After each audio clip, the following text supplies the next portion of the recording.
Hello and welcome. We are in our first happening series of the playoffs, the second series that we have set up for the playoffs.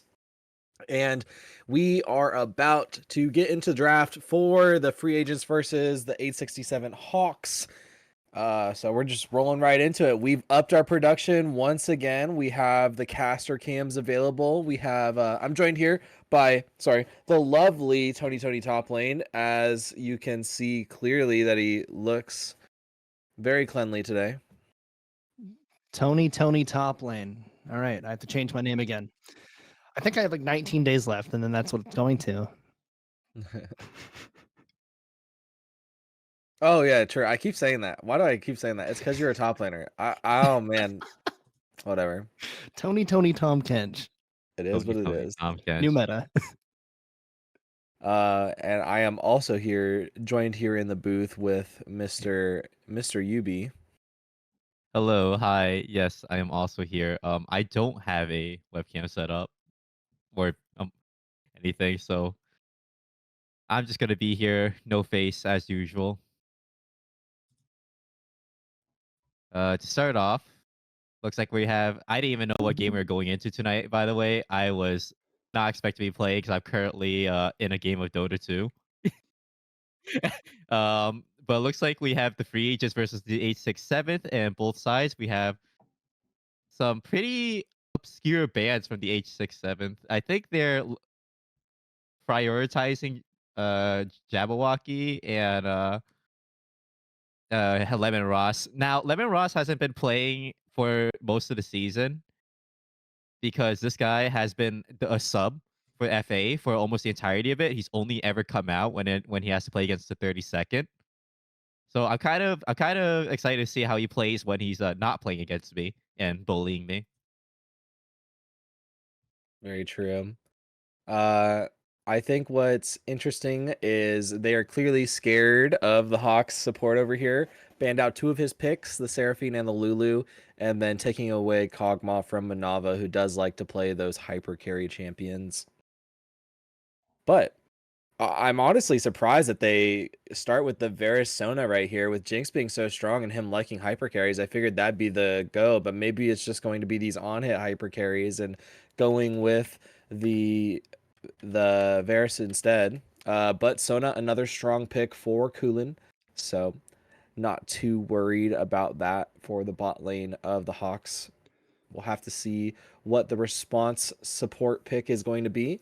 This could be a flex Zac. We've seen it in many roles this season. We've seen it in the top, the jungle, and support role. May as well see it mid as well. We're gonna see a Malzahar here, right? Surely, right? Has to be. Almost certainly. It's in the name, of course. It has to be. Oh Lord, there it goes. Me, Rub, Mals, and rub, Pals finally getting his pals to give him Mals. rub my head the crystal ball, and I will tell you your future. You're picking Malzahar. All right, can you predict this next pick for us then? No. Oh, okay. Yeah, you've used it all in one place. yeah, exactly. It's He can only rub his head once, you know. That's his crystal ball. It's just his Mr. Clean head. It's gonna be an Asol. Okay, so the Asol is going to come out looking to play scaling and slow against the Malzahar. Does the little voidlings from him count as like units for him to stack Stardust off of? And I've never actually like known. Any confirmations from anyone? I mean, I would assume so. They still count towards your CS numbers, I'm pretty sure. You know, I don't. I will pay close attention to it early in the laning phase and see, because that Is it? will be pretty interesting, because I'm pretty sure he should just immediately kill them. They're not very tanky when it comes to abilities. a Reddit post from a year ago says that they do count. There we They go. do count. Wow. Wait, that might Has just New be Aurelion really. Soul been in the game for a year? Yes. That's wild. That is wild.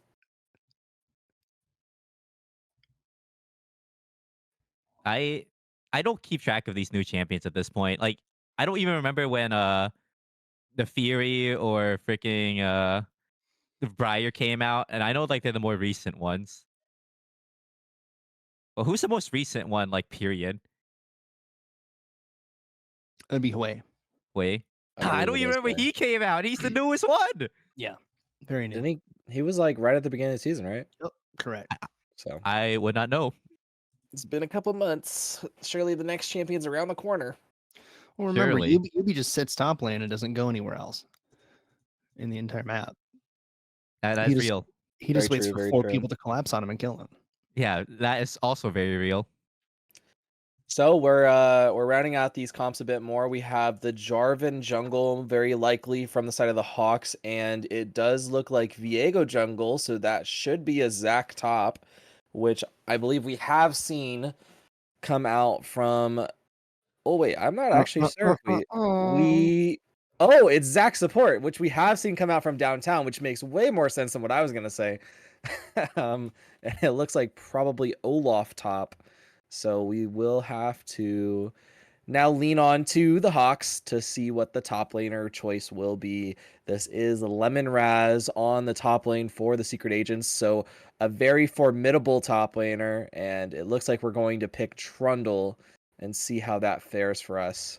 So the Jarvan and the Trundle could be in either role, but we will get into Champion Select and find out which one it's going to go. I'm pretty So- sure it's the Trundle, as it's more popular seen top lane nowadays over jungle. I've hardly ever seen it jungle. Yeah. Like Honestly, 1 out of having 10 played it in games. the jungle, it is not good in the jungle compared to how strong it can be in the top lane. Because you can't focus on turrets as much. You actually have to hit like other things other than turrets. Right. But, you know, when in top lane, you can just hit minions and herder yourself at a tower. It's great. Olaf, on the other hand, I don't think I've seen played at all this season. It's gonna be a first, and that's two what used to be junglers in the top lane. So it's just a battle of the better 1v1er from the jungle. Yeah, I haven't seen Olaf even in the meta for patches and patches. So I don't know where this champion currently sits, honestly. I don't really know how strong they are. I think they are a decent top laner according to tier lists that I've seen, but I haven't seen it in action, so we'll be curious to find out how it plays out. And it will be the Olaf Trundle in the top lane as we predicted. So as we're looking at the rest of these get locked in by the players, let's go into our players for the night.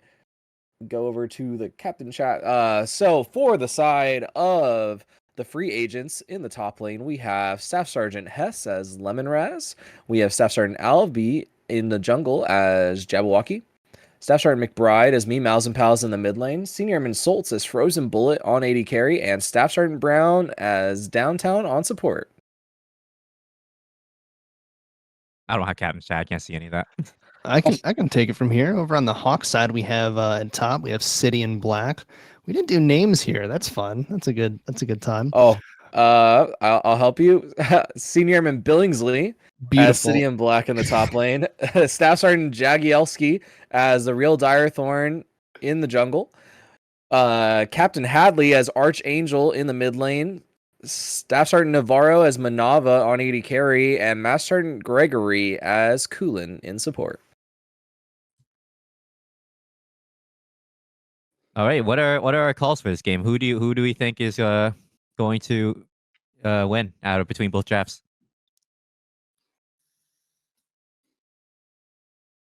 Any thoughts? I'm gonna have to go back to this draft real quick. I am honestly, it's hard to say because Mouse and Pals is getting his main champion, which he doesn't get often. So he does perform on it. It's in his name for a reason. Anyone who names himself after a champion is a little cringe, but you know, it is what it is. Who would do that? Well, who would ever do that, especially No. within this trio? Don't know anyone who would do that, but I have played against the Aurelian Soul of Captain Hadley, and man, is that champion not fun to play against, especially the later you get into the game, the larger that like star field gets that just sucks you in like a black hole. So I think it's going to really become a jungle matchup where it depends on if Jagielski is able to use this Jarvan and get a solid lead for his team with like on this early game jungle, or if we're going to instead let the more aggressive bot lane from the secret agents just take control in the bot lane against these more immobile characters, and yeah, let them wreak havoc.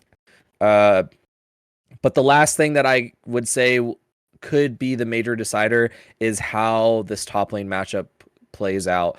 I don't think City and Black has had the best performance all season, although he does try to hold his own as much as he can.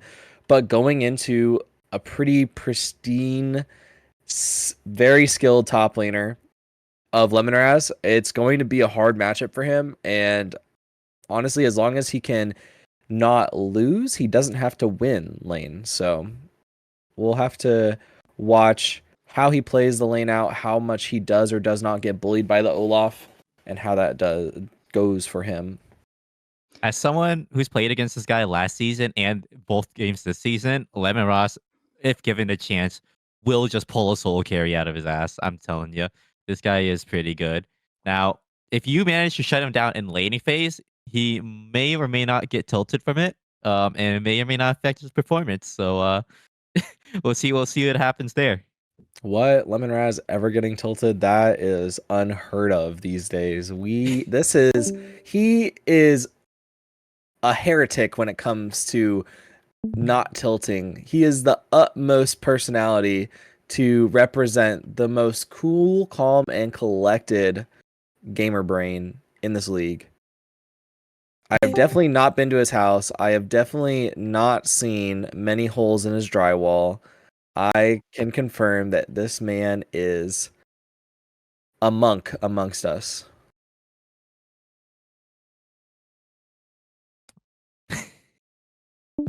I was gonna make a really bad Among Us joke, but it would have been a real bad stretch, so I will not go there.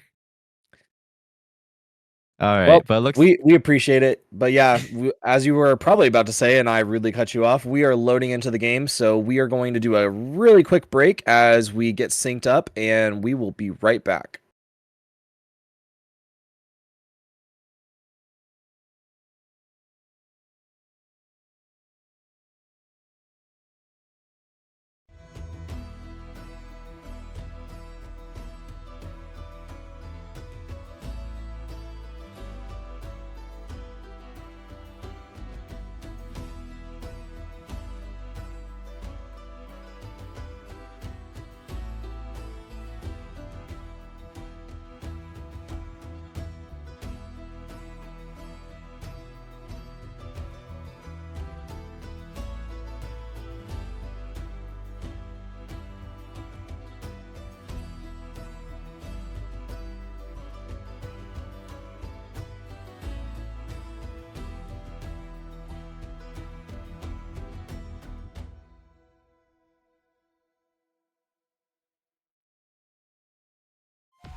All right, and welcome back to our first playoff sets of the night. It's going to be the Free Agents, Secret Agents versus the 867 Hawks.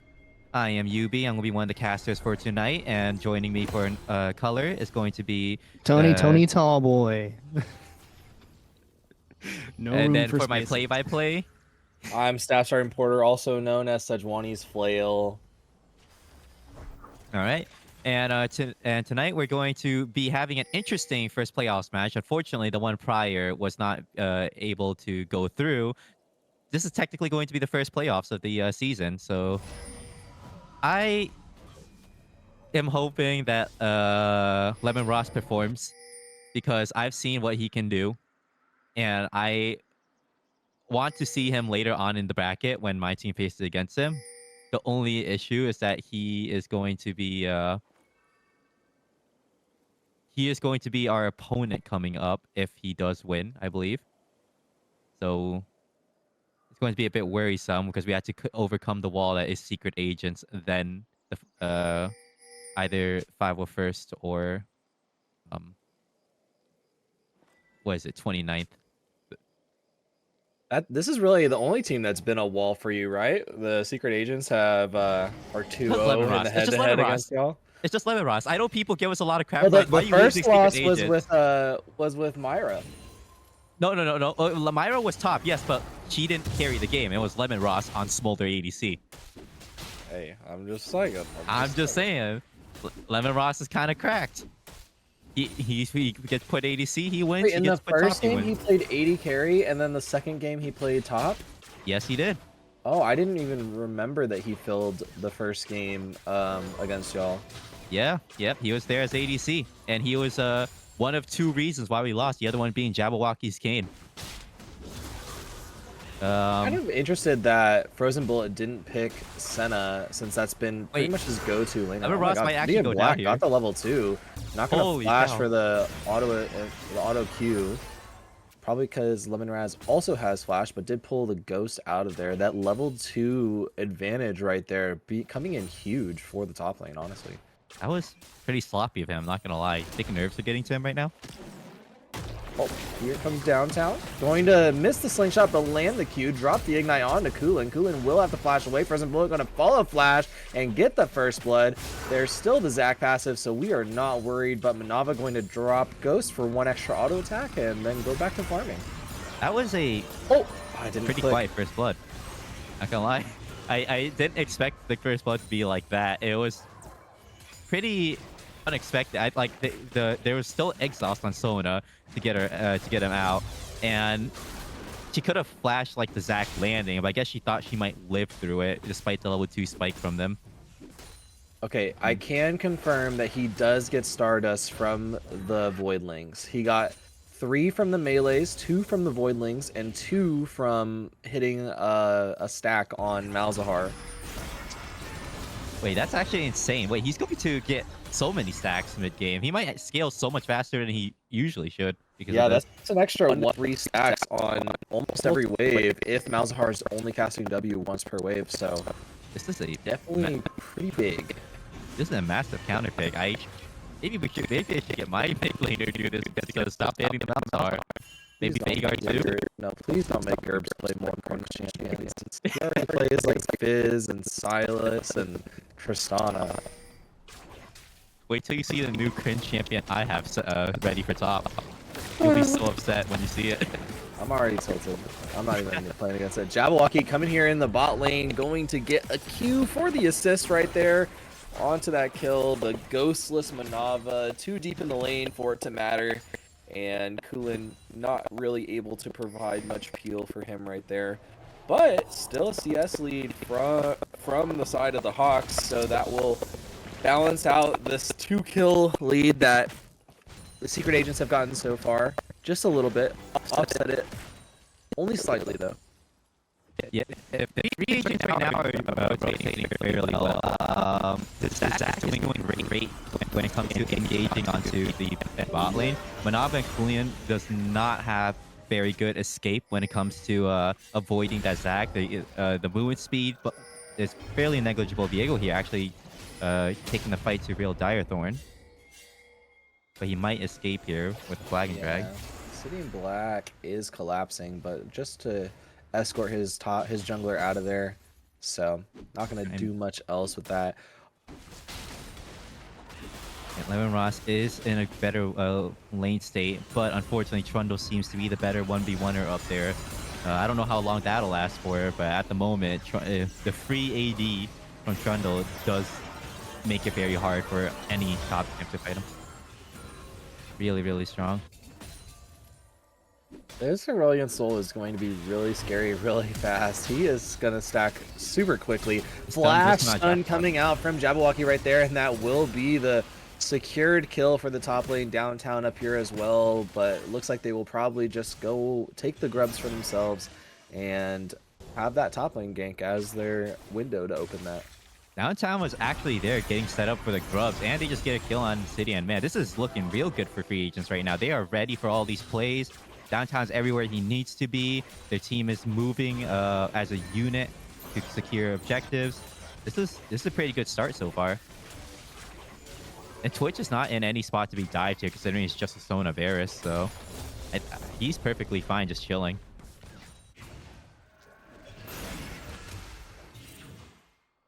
I think the only win condition that the Hawks have this game would probably just have to be, at this point, working around the ASO, because Jarvan is already being out ganked by the Viego, despite the champion being, well, primarily a ganker.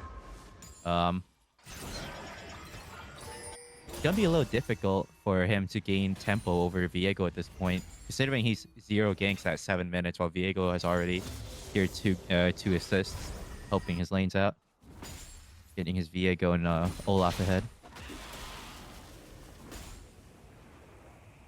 If you guys were in the Hawks position here, how would you play this out right now? Honestly, like I would be calling the jungler to go for a little bit more aggressive plays right now. They've seen that Olaf in the top lane, Lemonraz, does want to trade aggressively as much as he can, but also the same with the bot lane. I think the bot lane is easier to punish than an Olaf when you're a Jarvan. So if I was the Hawks, I'd be calling the jungler to be coming bot as much as possible, maybe even mid lane, and just look for those easy gank setups, look for some support that way, and see what we can do.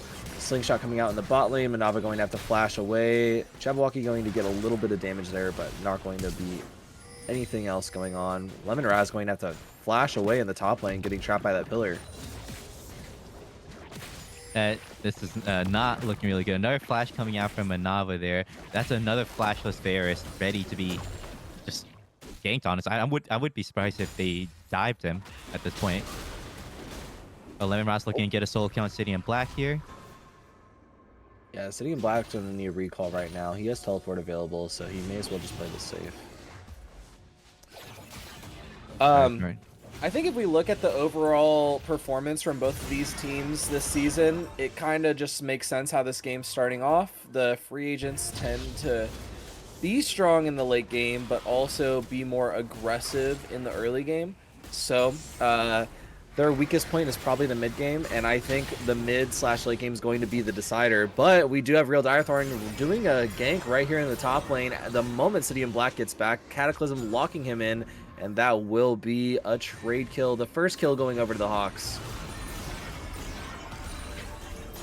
So that is pretty good for the Trundle there, considering that he was already losing that matchup. So going even there is not too bad. Especially if their goal is to make sure that Lemon Ross is not in a position to carry. He might actually get solo killed by Jabberwocky here, though. Yeah. Oh, wait. Jabberwocky's trying to do something here. Does miss the stun, but has enough damage to be able to take him down very close for a moment. Frozen Bullet going to get taken down as a trade in the bot lane. The Chain of Corruption plus Crescendo combo, just too much lockdown for them to be able to deal with. Did not flash it and just admitted his fate right there. City in Black going back in for that, knowing he has flash, knowing he's probably 1 or 2 hits away from dying. That's kind of questionable. In my opinion, a little question, especially with how behind he has been so far against Olaf. I don't think that was worth at all. Yeah, I was surprised by how much damage he was able to put out at really quickly, but he doesn't have the sustain, and Diego does have a little bit of healing in his kit. So, yeah, I honestly would have just backed out if I was him and just taken the kill that you just got from your jungler's gank and recall with that lead. Don't give over more gold to the secret agents who just want to snowball on these champions. This is one of the few teams in the league that still kind of play like this. Not that it's a bad way to play, but the secret agents, very much their game plan is to go for fights, get kills, and then use the strength from the gold that they're getting in these team fight kills. City And might actually get a soul kill on Lemonross here. Oh, there we he go. actually does. Huge. Holy Actual. cow. No flash available for Lemonraz right there. He did try to ghost away, but a flash auto Q coming out from City and Black was able to secure that for him. So very big.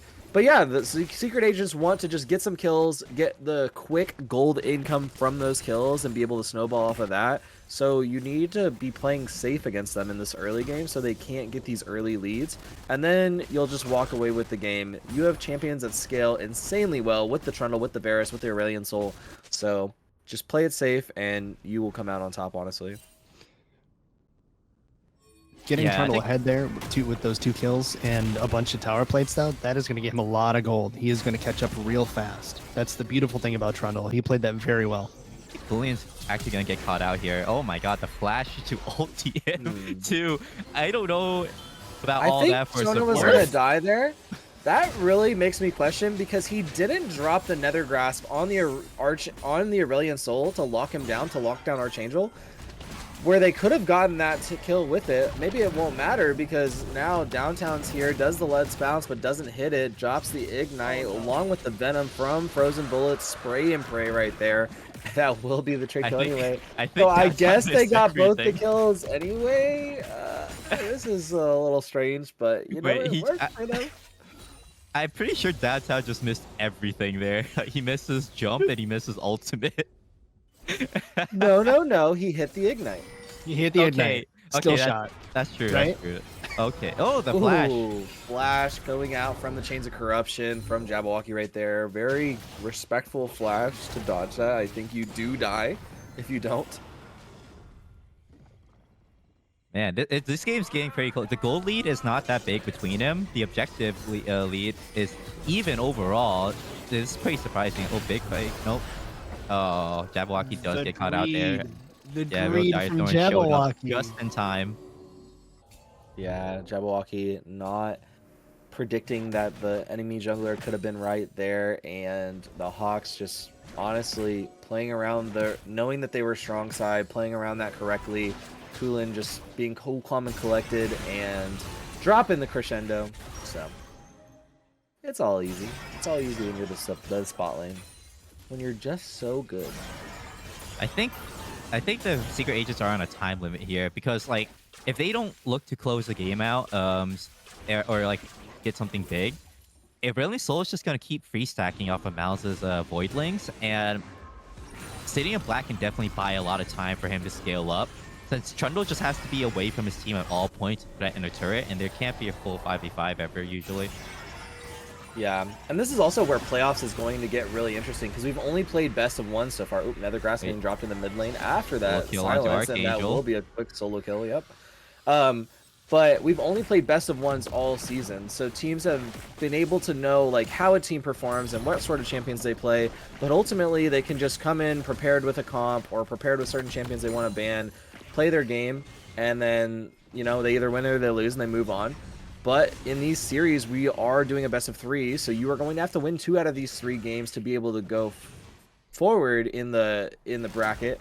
So it's going to be really interesting to see how these teams adapt based off of how these games play out. Flash coming out from Inava after the engage from Downtown, very big. And now we're in the top lane looking for an opportunity to take out Lemonraz. He is definitely punching his desk at this point. One on Olaf, not getting a chance to play. So... Yeah, he's not having the greatest start right now. Reformed. He's not having the greatest start right now, getting a little bullied, but his bot lane, his mid is doing very well if he just plays for them. Unfortunately, he's not playing a traditional tank, so he doesn't have any utility to help them. So it's gonna be a little bit hard for him to accomplish a role other than just running at the enemy. Which is why I don't like Olaf as a champion top lane in a setting like this, because you risk the chance of falling behind and being unable to do anything. Whereas if you're playing something like an Ornn or Camille, you still have some form of utility that can help your team regardless of being like 10-0 or 0-10.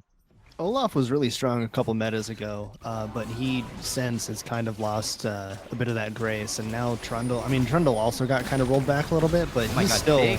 big jump from downtown, but it doesn't Yeah, look like... Downtown has a cell division available, does go for that engage, but they just have too much damage. Kulin trying for Ooh, the flash to TPs. finish off Frozen Bullet, but not able to. Nethergrass going to lock him down into the Heartbreaker. That will be a kill going over for Jabberwocky, and now the teleport from City in Black will just be his demise, and meanwhile, Olaf is also here. That will probably be the bot lane tower for the Secret Agents. Very good collapse and planned play right there. That was a clean counter engage by Secret Agents there when they almost got away with taking out the bot turret in the bot lane there. I thought that Frozen Bullet was like straight dead there along with Downtown, but the Cell Division kept him alive long enough just for him to last. And Frozen Bullet managed to get out of range before Agent could hear anything. No, Kulin walking into the jungle thinking that the Secret Agents have left, but they were just about to start their recalls and just going to drop a ward and immediately face checking 4 people. Very unfortunate. Unfortunate. Looking to get that vision set up for Dragon, but Secret Agents are already ready for it. Now Archangel's gonna have to be careful. Flash stun coming out from Jabberwocky, but it will miss. Frozen Bullet also here, but nothing else is going to happen from this, it looks like. Now we do have 5 members from the Secret Agents ready to switch onto this Dragon, dropping the Rift Herald in the mid lane as a bit of a distraction, going to clear out these wards, and I think the Hawks are probably going to give this, just based off of the map presence that they have and don't have with their champions.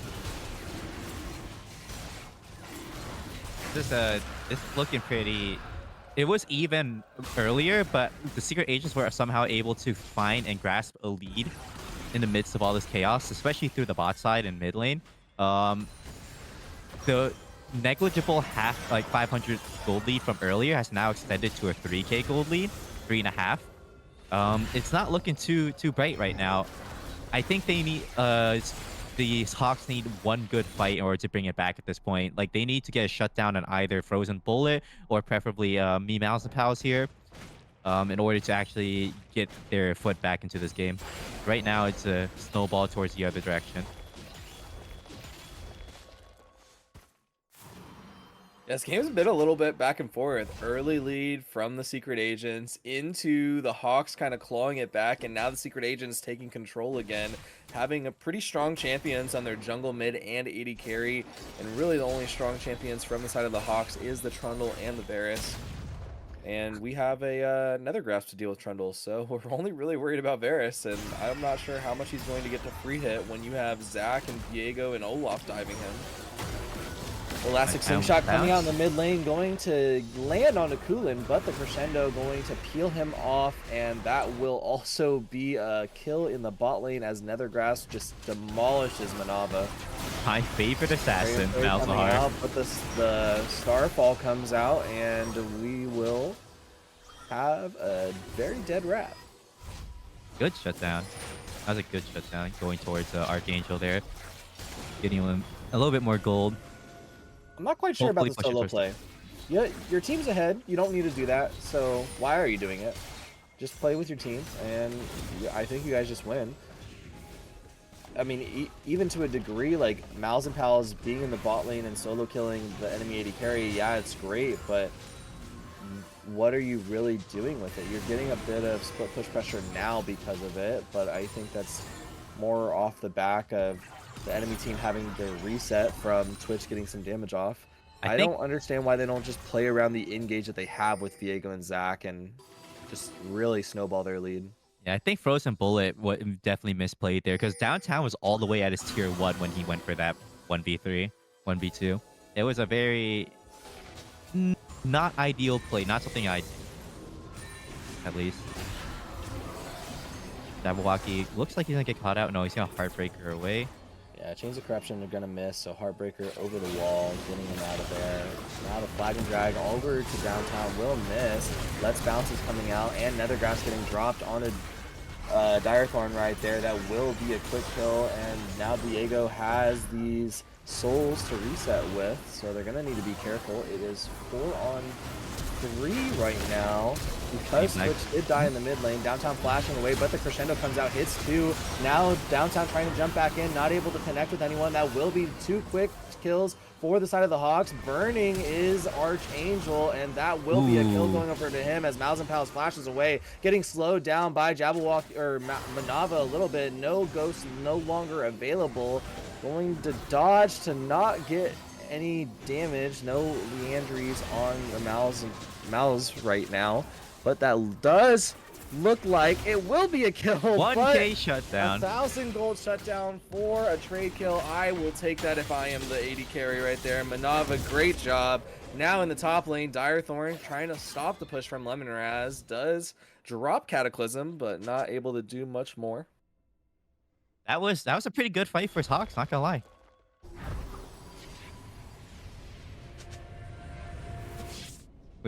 Sorry, did I cut you off there, Tony? No. Ah, okay. I thought I heard something. Sorry, my bad.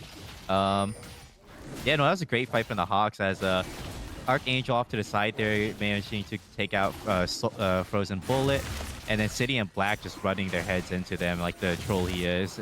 And Archangel coming in and clean it up. Unfortunately, he does get taken down by a lot of the excess damage from Mouse and Palace during the kite.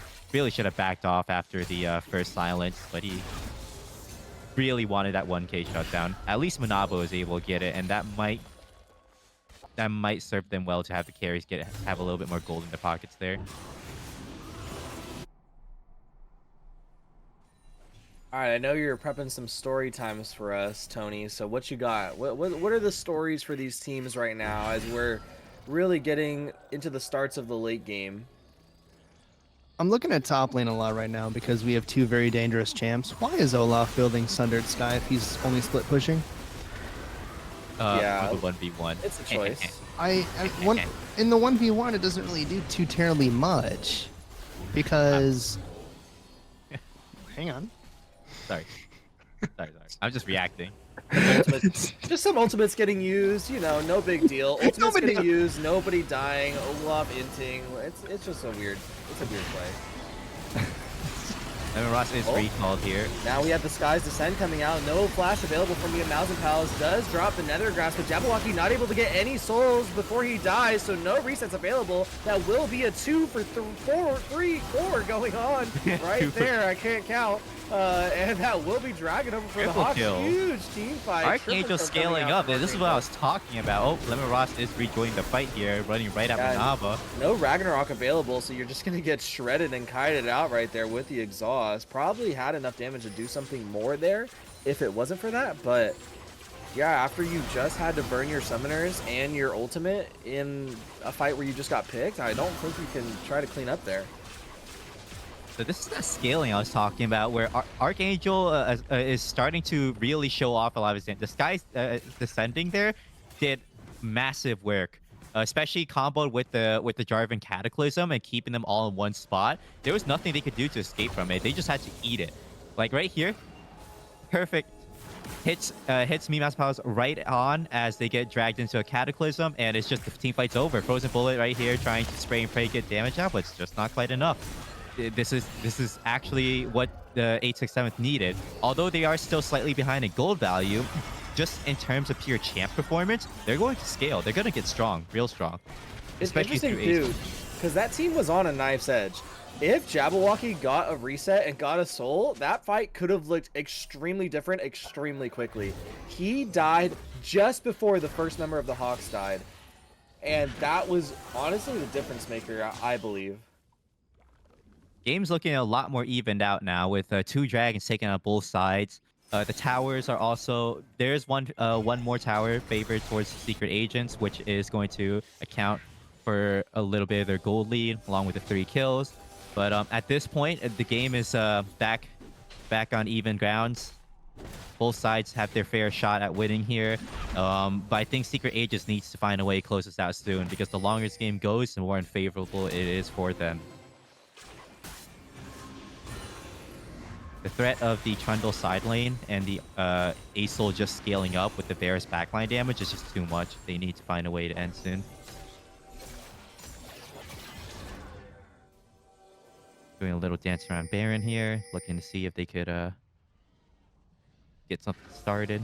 You know, I'm happy to see Manava brought a bunch of kills in, because I was worried with the beginning of that bottom lane that Varus wasn't going to get very far very fast, but Manava really brought a lot of kills in pretty quick, and now, you know, Varus is he's a champion now. So, it's crazy, because he is one of the most lethal bot laners that I play against in bronze.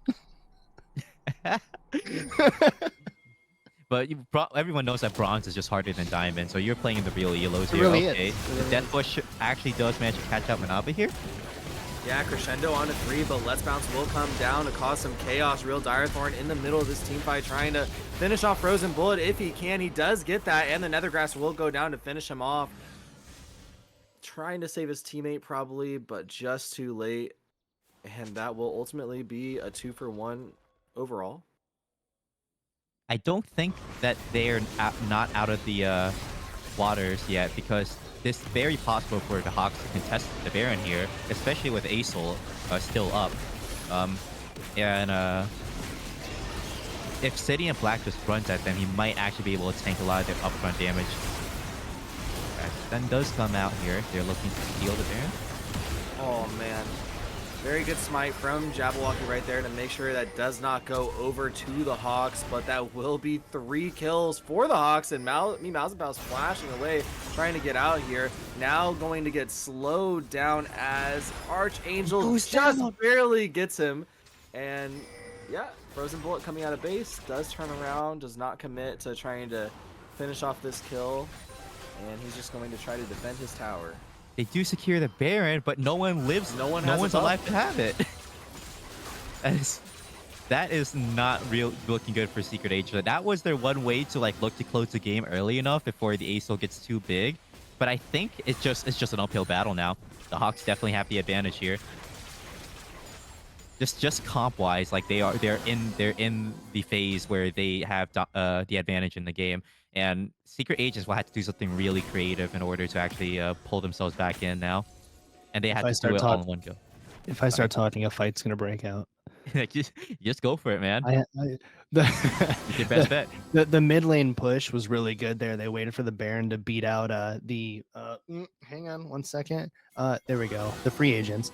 And gotta get my sides right. And hang on. Are we gonna collapse on Viego here? We're definitely collapsing on Viego here. The fight's breaking out as per usual. It's gonna be a clean take. Yeah. Chase him down a little bit, but ultimately I think he may be a little bit doomed in the middle of 5 people trying to get Does out. flash Stall, but I'm unsure about using Flash there. I think he was dead no matter what. Dragon is available, so I think he Sneaking did dragon? stall enough time for Oh. the Secret Agents to actually take the dragon. Now 3 dragons, they are on soul point for the next one. So honestly, really good job from Jabberwocky to stall out as long as he could there, waste some time. 1 for drag is totally worth here. We're so close to soul point. This might make it or break it, but I still think that the Hawks will has a great advantage here. They're not in any rush to end. I think Archangel's just chilling and stacking. Keep he's stacking, gonna- keep stealing. Oh my god, the Sky's Descent actually lands on him there. Frozen Bullet does go down. Now they're just gonna siege mid here. Will they be able to take it in front of Lemon Ross and Downtown? I don't think they could do anything to stop this at the moment. There's not enough range damage to actually push them off. There's just a bunch of melees walking into essentially what's the easiest kite team in the game right now. With the Sona's can just easily speed her team away, and the real Direthorn still has Cataclysm up, and Archangel is just ready to immediately melt anyone inside of that. I don't know what they could do to close the gap in this team and win a fight at this point. I think in 5s, the Hawks will always win. They need to find small skirmishes, the secret agents. Yeah, they've been doing most of their great team fights based off of picks for the secret agents. So they have a bit of a pick comp with the Viego, with the Malzahar, and the Zax. So if they are not able to get a pick and then pick a fight off of that, off the back of that, then I don't think that they're going to win these straight up head-to-head 5v5s like you were saying. Yeah, it's crazy to think that Archangel was starting his game off as 0-3.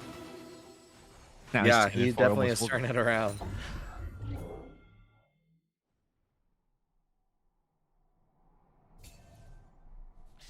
All right, I'm ready How's for the hard- next fight to start. Where's Tony? I'm right here. So if you look here in bot lane, away from the action that's about to take place, nothing happens. Oh man, it doesn't. Man. You can't force it. You just gotta let it work. You know what I mean? Let it work. Okay, let's just talk. Hey, well, look, it is working. Look at that. Jabberwocky Yeah. does encounter City of Black here, and the Dropping the Heartbreaker does come Subjugate out. on him, and the Heartbreaker will come out, but the Nethergrass going to lock him down long enough for Jabberwocky to get that soul. Going to get poked down a little bit from Archangel and his Leandries. But ultimately, no more kills will go down. They need to find more of those. That was a good pick, right? They need to find Yeah, more. pretty good. So that's their way back into this game.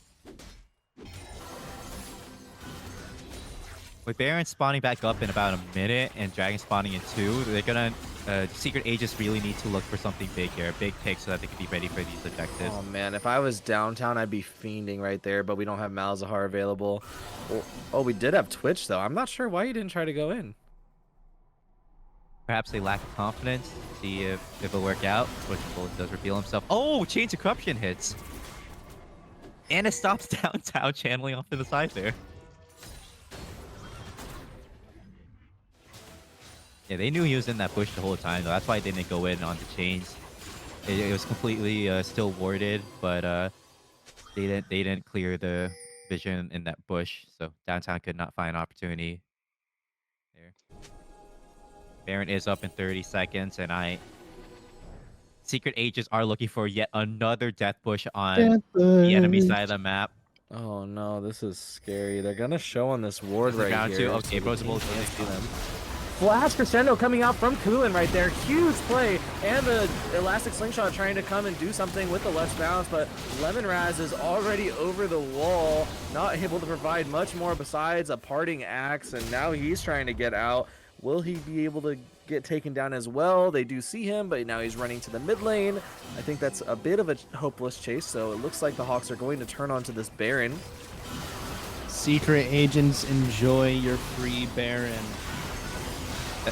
It's the Hawks. Oh, sorry, Hawks, enjoy your free Baron. It's okay. Tony, whenever you have to talk about the teams, just turn your head upside down and then say it. Beautiful. This is real. Who let this guy cast? So yeah, I don't know what the agents have at this point, because they had their opportunities to get back into this game have all been pretty much snuffed out like a candle, and I don't think they have anything left. They really need to like play away from the team rather than into their vibe. I think they've been trying too hard to play together when they should be looking to play for sides here. That's a really quick dragon kill. Very good from the Hawks to be able to take that down, deny the soul from the secret agents who just weren't on the map quite yet. So what's probably going to happen is the secret agents are probably going to force a fight for the final soul, or for the soul point, and we're really going to see if they can actually get picks this late in the game, or if the sheer burst that the Hawks have is just too much for their comp at this point in the game. Honestly, I think they could just end here, like the Hawks, if they line. Oh, never mind. Big fight is starting off here as downtown does catch two. Let's bounce. They're going to get one person immediately, and now they're going on to Manava. Lemonraz not able to get taken down, and that will be 3 kills going over for the secret agents right there. Meanwhile, Trundle in the bot lane not able to do anything, and the Skies Descend coming out, trying to just clear the wave. And I think it will do just that. Only a lowly caster minion to survive. that is a fight they needed. That was a pick they needed. It's the ability to actually just clean up those 3 there and leaving only Archangel Sidian alive. They can actually get turrets now. You can get objectives. Although Dragon isn't up, at least they got the tier 2 mid, and they need to be able to work with this tempo. Maybe catch someone else out here. Yeah, Stagger out Downtown's getting timers. slowed down a lot right there. He may be the one that they're catching out. Yeah, no. that will be Oh, Archangel in the middle of 4 people. I'm not quite sure what he's doing, but they do take down Jabberwocky before he can get the reset. And now Frozen Bull will go down as well. Lemon calls him a 1v1 against him. But me, Mouse and Palace comes over and provides a little bit of extra damage that he needs to beat Sidian. And now we're chasing on to Kulin. He does not have anything available. He did drop the Crescendo, but that will be not all the for the fight. Now we're chasing him with Manava and Dire Thorn. We're going to run down the mid lane, see if the next flag dragon gives us something. But we throw out the Q, no flag, and that looks like it will be it right there. Yeah, let's go ahead. Absolutely, it was absolutely beautiful that they were able to stagger the cooldowns here. But this fight here, this is what the secret agents needed. With Downtown here landing this elastic slingshot, and they're able to actually get onto Kulin before he was able to stop them from doing anything here. And Lemon Ross here hard focusing Manaba made it just clean. It was absolutely well executed by them and allowed them to actually hit the tier 2 mid. Right now, respawns are still staggered, and this is a good opportunity for secret agents to get something outside of a 5. But the longer they wait, the more time they have to gather up. So this is something they need to force out. And they need to be careful the way this game's going. The next team to win a fight could be the game deciders. So that will be a pick coming on to Jabberwocky when he thought he was getting a pick out into Manava. The Crescendo and the Cataclysm from over the wall, just too much for him to handle, not able to get out there. And now they're pushing onto the bot wave. Malzahar dropping his wave clear onto a champion and not the minions, so not quite sure how that's going to work. But we will immediately kill Manava, Nice. and now dropping the Nethergrass onto Dire Thorn as well will get him. Next, Elastic Slingshot chasing, dropping the Ignite onto Kulin, seeing what they can do. But Directing strike. Archangel Catch. over the wall, trying to get some damage. Oh, the Crescendo into the Elastic Slingshot, not able to do anything, does not cancel it. Just trying to stall Wait, the out base, and waste as the much base. time. But yeah, City of The Black base. is on the base. He's City hitting of the Nexus. Black. He's going to take down the Nexus. The And that will Trundle be treatment. game 1 for the Hawks. The Trundle treatment. They just got trundled. Oh, What? and this is why we picked Trundle, baby. Troll King. King. That is certainly a way to end it. I haven't breathed in the last 30 seconds when I saw Trundle running down base. Haven't breathed. The fear. Yeah, dude, look, as someone who also lost to that same exact like ending, dude, the Trundle treatment's not a fun time. Holy cow. Just ended. It took 30 seconds. I'm just saying. If we looked back on it, I'm pretty sure it was 30 seconds for him to enter base and take both tier 4s and the Nexus. Yeah, that Holy was really quick. I wasn't even paying attention to the base. Yeah, if we look at that last fight one more time, we do have them chasing down the Sona, but not realizing that Trundle was in their base, and he just goes ham on that Nexus. There was a teleport also coming out from Archangel right there to make sure they could finish, but we're gonna drop Copium and let people know that they need to huff on that for this next game.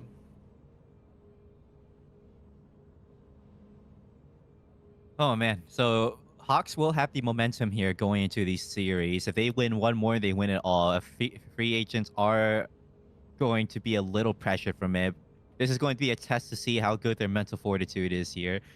Since it, especially for Lemon Ross, considering that he didn't have the greatest early performance that game, needed a lot of time to scale back in. I think they might need to rethink their draft a little bit and see what they need to remove from the opposing side. What do you think is going to change about the draft styles from both teams for the next game? Any new bans going to be coming out? Maybe Trundle. I mean, they pretty much literally lost to it. But no, if I'm being serious, I think the pick that was the most influential from the Hawks right here was the Aurelion Soul, so maybe not double banning out of support, maybe just taking away the Lulu and switching that Seraphine ban to Aurelion Soul and seeing how that does for them. I definitely think they should be banning out towards like champions that would break their draft over focusing a player. Because at this point, I think uh all the more notable players of the league have gotten used to getting their pools removed and have a pool big enough to negate that. Um, Full focusing the bans on Kulin is would not I would not advise, considering that he would just have another casual pocket pick that will always be effective. Rather than that, you should ban champions that will be very effective against whatever your team might pick.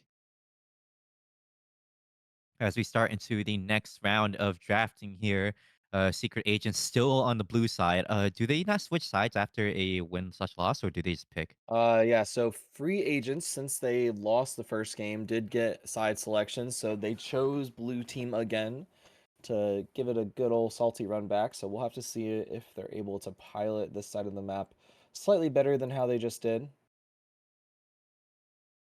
I see.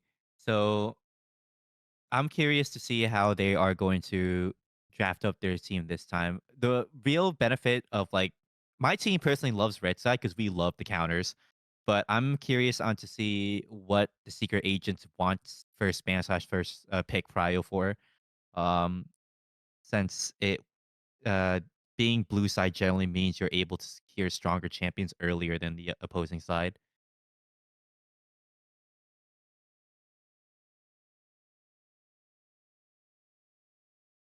Yeah, we're just we're waiting for a really quick break. One of the players are coming back, and then we will get into this draft.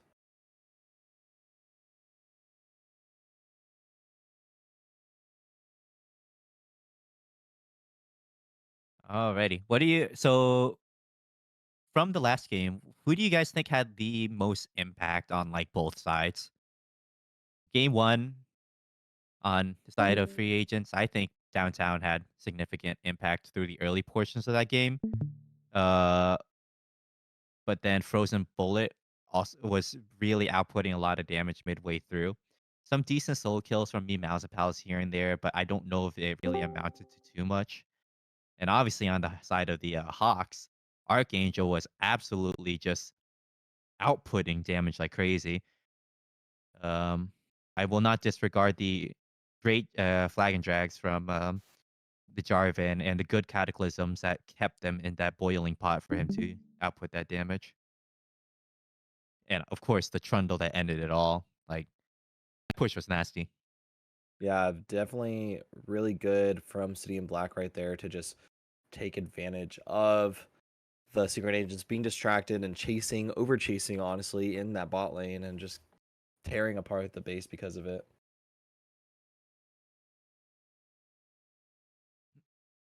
All right, looks like they're going to start draft now. Free agents are uh, going to start it off with first ban, 25 seconds.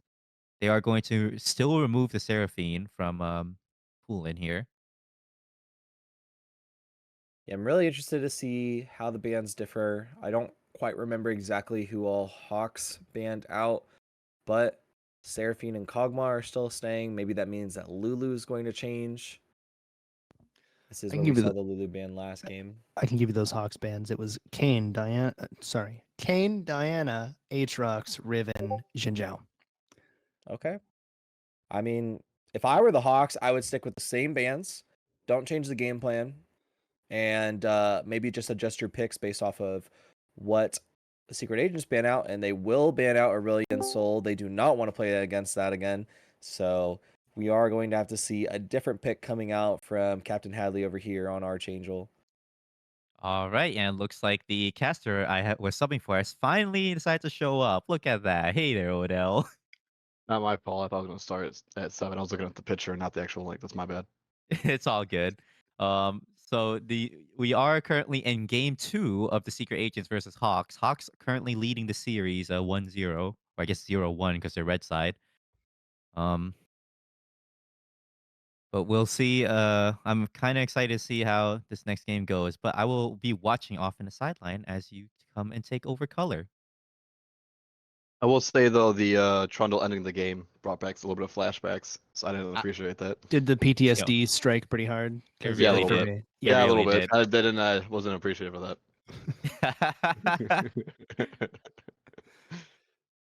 All right, I will be making my way out there, but enjoy the ride. Have a good night, coach. Thank you. Thank you. This Zeri Yumi comes out on the side of the Hawks. Is Yumi good still? I'm worried. I know Kulin's Yumi's good. He gained 1,000 LP on that champion last split alone. It is definitely one of his many pocket picks. So we'll have to see. He says, when in doubt, cat sit on hat. So Do you He gained have 1,000 any? LP? Do you have? that's Do you have a any? lot. Do you have any Insane. insight as to what's on his second monitor when he's playing Yumi? I think he Any just plays, Netflix? yeah, K-pop music videos and stuff Okay. like that. Okay. I was YouTube, gonna say RuneScape. That was gonna be my guess. RuneScape is the usual. He definitely yeah. is chopping some Mm, trees on, at least on mobile. Maybe he has his phone right in front of the screen, so it's just a quick tap once every 5 minutes or something. OSRS is goaded. Hey, Oh, yeah, 100%. what is it? Valorant. Oh, Varlamore just came out. New region. If you play OSRS, go back. I have not had a chance to get in there yet, but yeah. Oh, the Trundle Band came out.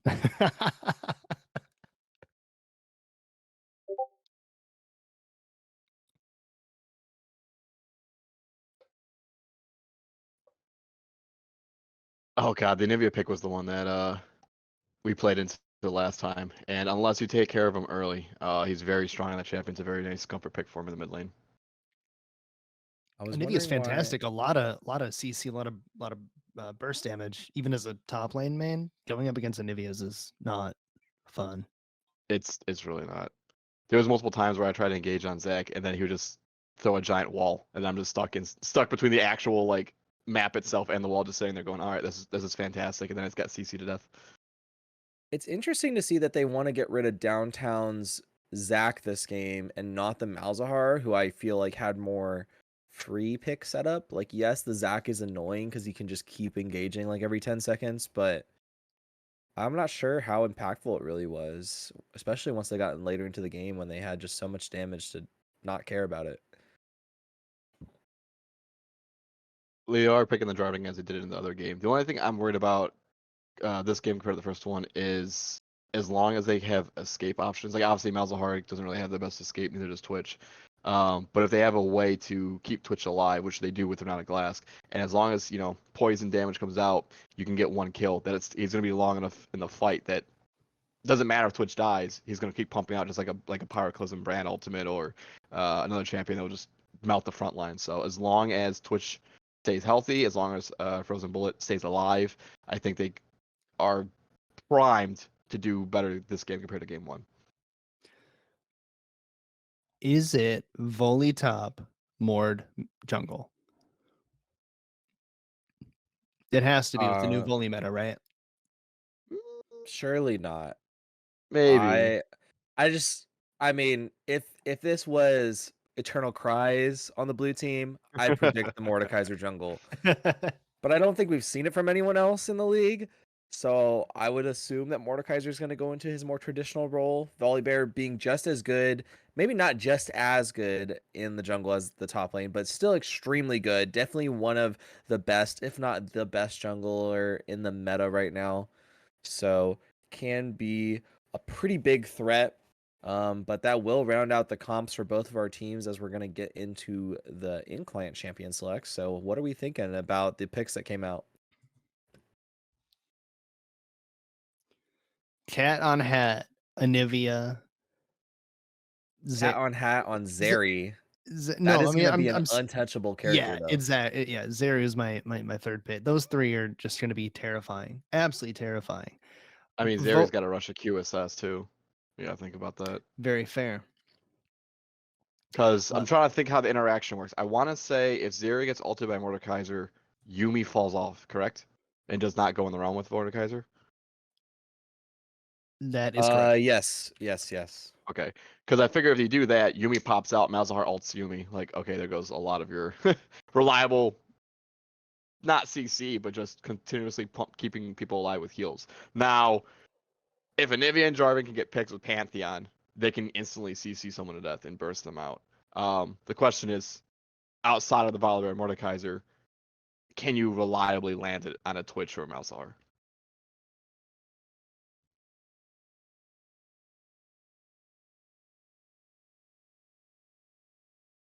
So, do you want to spell? Sorry, say it again.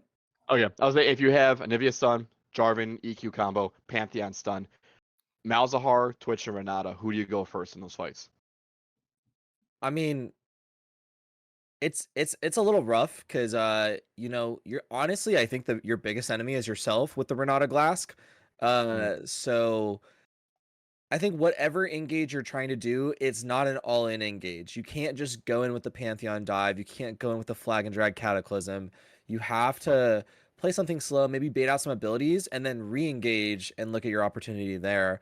But Renata Glass is going to be a pretty big threat. If you can get picks on her, that'll be really big. But ultimately, I don't think you have the comp to really dive in deep with just Pantheon and Jarvan.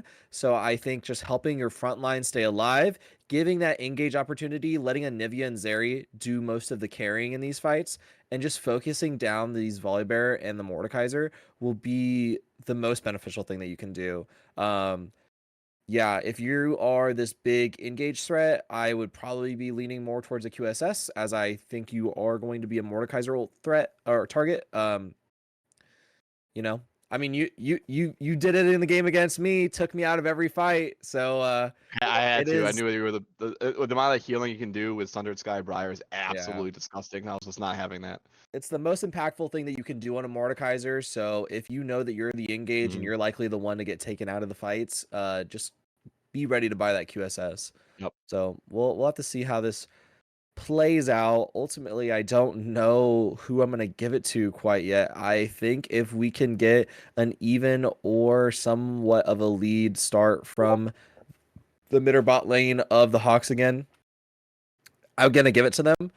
But if we finally get a chance where, maybe a few less drywall holes and a few less trips to IKEA, we could have this Mordekaiser taking over and really carrying from the top lane for the secret agents. I will say though, also with the QSS, like Yumi's got to rush in Mikhail's because you still have a Malzahar. So even if you get rid of one layer of CC, you have another one right on top of you. So don't know if Kulian will rush Mikhail's. We'll wait and see. But yeah, Manava is gonna take Ghost, Flash, not even taking Cleanse, which I don't know. I feel like you might take Cleanse this game just for at least get rid of one ultimate, save the QSS for Endanger. Oh, it doesn't work on Malzahar, really? Wow. All Yeah, right. you Well, cannot cleanse Malzahar ult. Sadly, it is a suppression. That's the only thing that cleanse cannot get rid of. I am bad. I don't play ADC, so I'm very bad at that role. Sorry. Can you even Mikhail's a suppression? I want to say yes, but I don't know. Any support players in the chat? I mean, I know the I'm- strongest support is Figgy Smalls. That dude's jacked. Yeah, we have you know. Figgy over Shout here out. saying, I'm about to kiss my screen. Don't know who he's going for, but he has two versions of two targets, so Mikhail's does not remove suppressions. So yeah, there we go. I'm just cosplaying. Only Mr. Clean answer stuff will off. be QSS if you want to get rid of that Malzahar threat. I would not be surprised to see 3 QSSs from the side of the Hawks this game. Zeri, Jarvan, and Pantheon, they all build it. And then the only person who's actually in trouble is Anivia. Yep. So as long as Anivia is not getting ulted by Mordekaiser or Malzahar, I guess they're fine. Even if they are, I think they will survive a Malzahar, and I think they will be able to kite out a Mordekaiser with the wall and everything. So, well, I think we are fine. Also, I don't know if Archangel realizes this, but there was an interaction. It was a high diamond player that Yubi and I played with, where as long as you teleport before you go into your egg form, the teleport will still go through, which is so stupid. I don't like the interaction at all. Yeah, if you know that all let's just say it's Mordekaiser ganking mid lane, and the Mordekaiser pull and the Malzahar ult have already been dropped. If you go into egg but to start that teleport, there's no more CC to cancel your teleport. So as long as you don't die in egg form, you're gonna get the teleport out of there. Definitely a more niche mechanic, not always an opportunity to get that off, but will be pretty cool to see if it does happen. I will say game 2. I think I still got to go with the free agents for game 2 and say we'll go to a game 3. I would love to see all of these series go to a game 3. Not for the stress levels of any of the players, but for the enjoyment levels of all the viewers. I just think it's more fun to see a full series rather than a quick 2-0. So I am also going to give it to the Secret Agents this game. Let's get that game 3. It won't quite be Silver Scrapes level, but we'll be ready anyway. As we load into the game real quick, we're going to get synced up and started in hopefully a little quicker than last game. So we'll be right back, and yeah, just hold tight.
Welcome back to game 2 between the free agent Secret Agents and the 867th Hawks.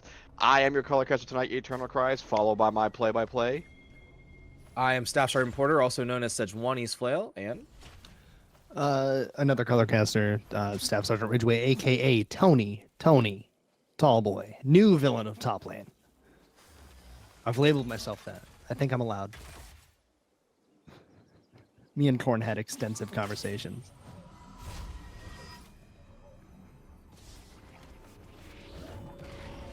Looks like no invade. They're just gonna, stack up a little bit, make sure no one gets invaded on the bot side for the Hawks, and then from the side of the free agents, just five-man point, making sure no one, overextends or they're trying to get deep vision control.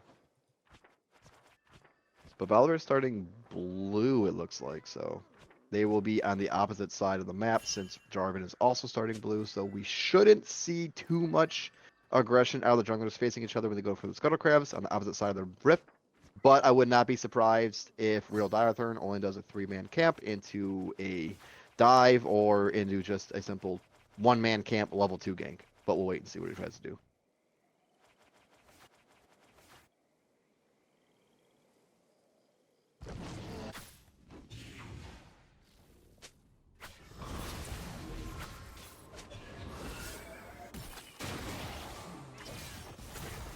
As we see it, yep. Jarvan is starting on the blue. Will insta smite it. Volibear also starting his own blue. Just getting the passive going on. Jabberwocky also smiting blue, so the tempo is even on both sides. Looks like Jarvan will not be trying to look for a level 2 cheese gank. Instead, he's just going to do a normal bottom to top clear, while Volibear will do the exact opposite.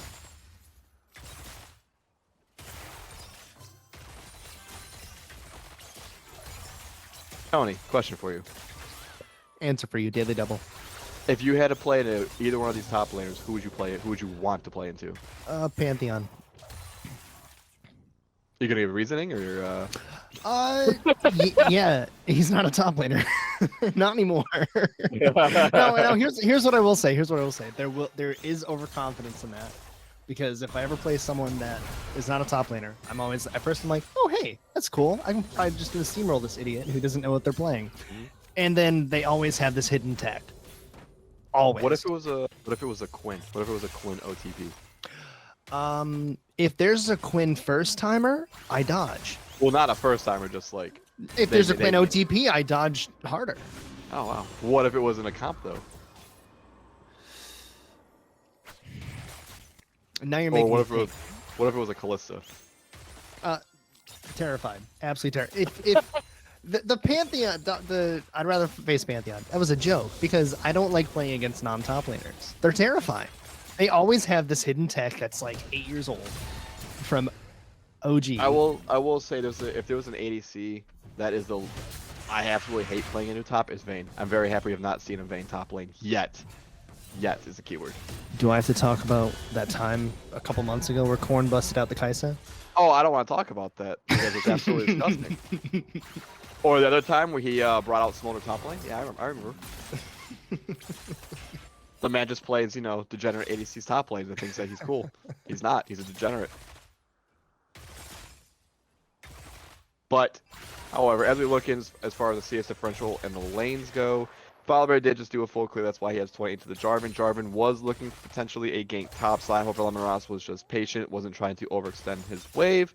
And as a result, Jarvan is wasting a little bit of time. So tempo advantage will go to Jabberwocky early, as he will pick up the Lucidity boost.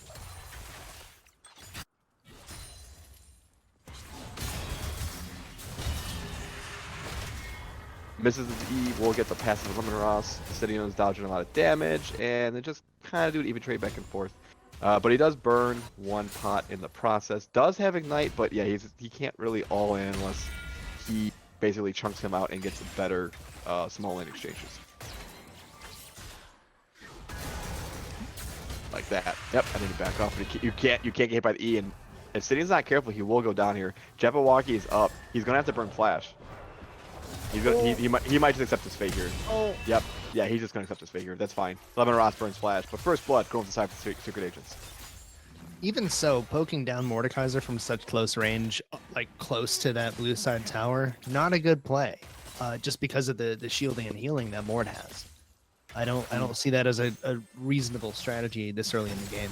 I think he was fine. The main problem was he couldn't get roped back in, and then got roped back into passive. They will see Jarvan walking downtown, just saying, "Hey, stand right there. Look cute. All right, thanks, Jarvan. Appreciate you visiting. Go spend your time in the lane." Mals and Pals just kind of trying to shove the wave in under tower, as we do see Jabberwocky, because he was able to get the early kill topside, will get the grubs, and as a response, Real Diathron realizes don't play topside, will instead take Dragon. This is how you handshake objectives, and will just be not even in the jungle, but as far as tempo, even 5 minutes in.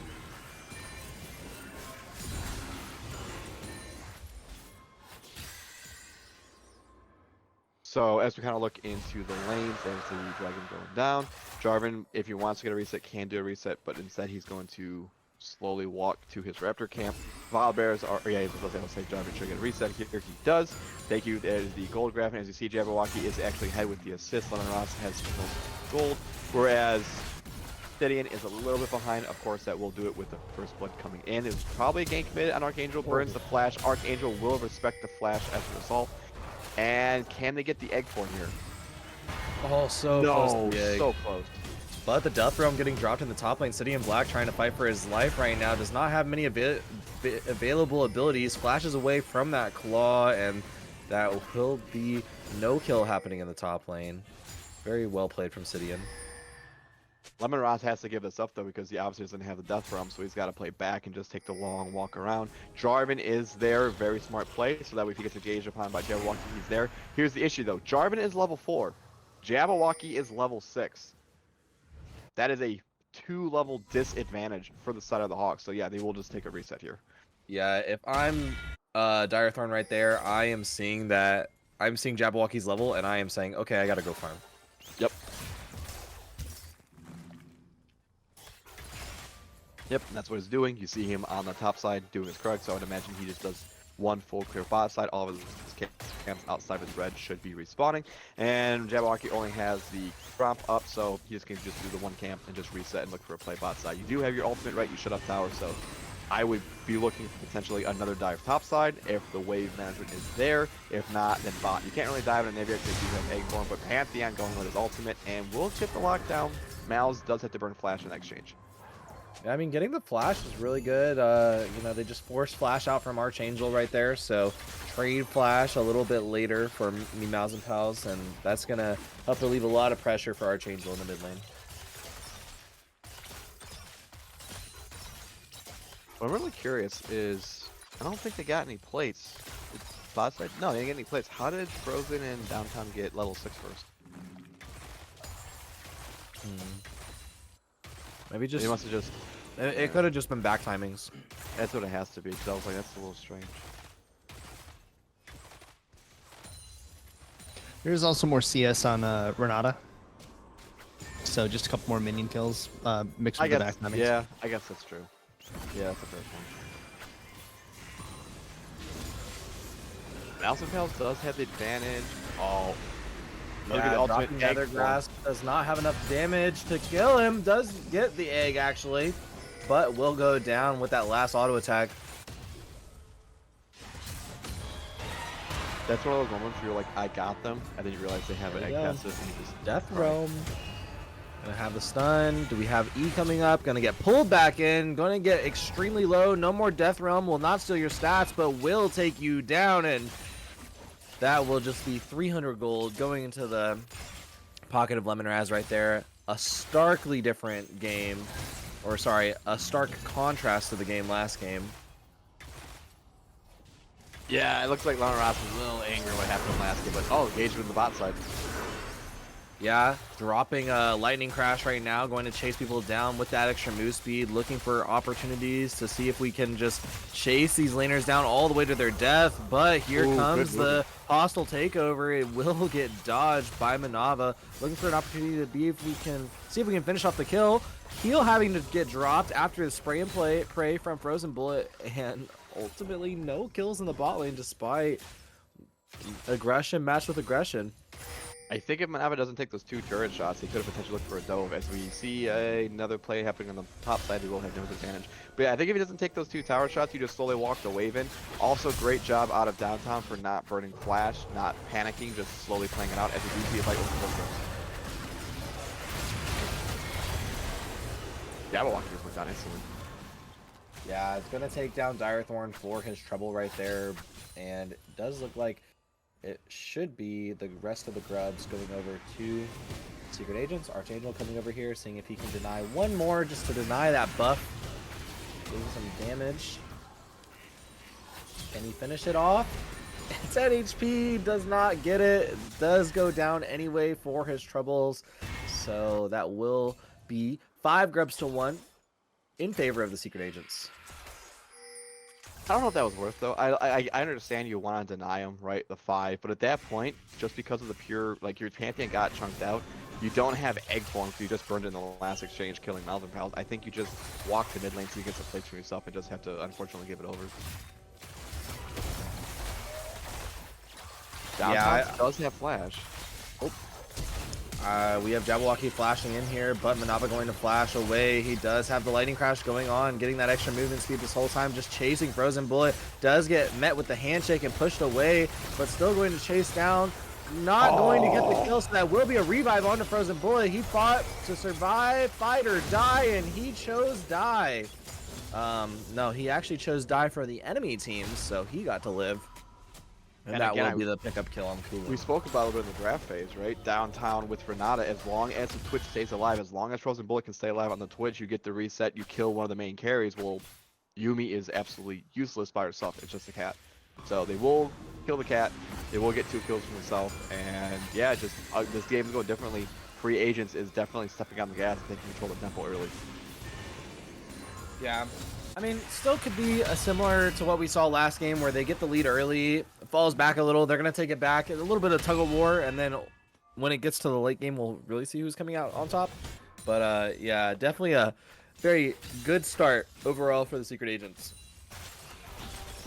Tony, you've been quiet. What do you think so far how this game's been going? Renata Twitch seems broken, and Mordekaiser is so far ahead of Pantheon that Panth really needs to just sit back and watch. Oh, Plain and simple. I'm Renata just getting aggressive. no. Yeah, of course. I mean, why wouldn't you at this point? Like, you have nothing left to lose. This while Renata's gone, this Twitch is the only thing between you and a tower. So between Twitch for not, oh, hold on. Yeah, I think there's anything. Between Twitch for not and Twitch brand, which one do you not want to see? Oh, against good players, the Renata. Against bronzes, where I reside, Brand is Twitch fine. Brand. I don't want to see Twitch Brand. Z Nasty and Fig shit on me.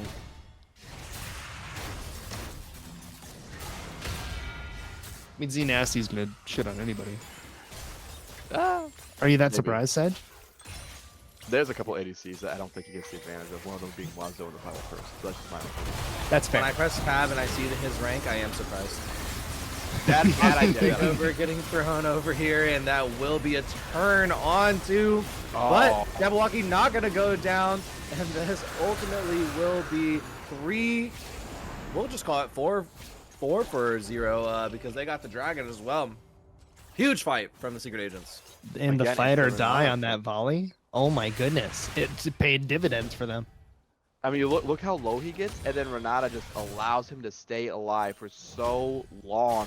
Gets the reset. Okay, here comes another E. Gets a shield, and at that point, bye-bye. You had your chance, and that window closed. Renata is just, like I said, such a great pickup for the side of the Secret Agents. Volley doesn't even have an item there, and he heals up that much. Yeah, This- W goes this- hard. Yeah, this champion is really good right now. Little fight breaking out top lane. Little skirmish. Oh, Death Realm that- under tower? Oh, Flash coming out from City in Black, just trying to kite him around. He will not die to the Oh. tower. Oh my god, I would be livid. That's so unfortunate. Oh, he's might be able to get a kill here.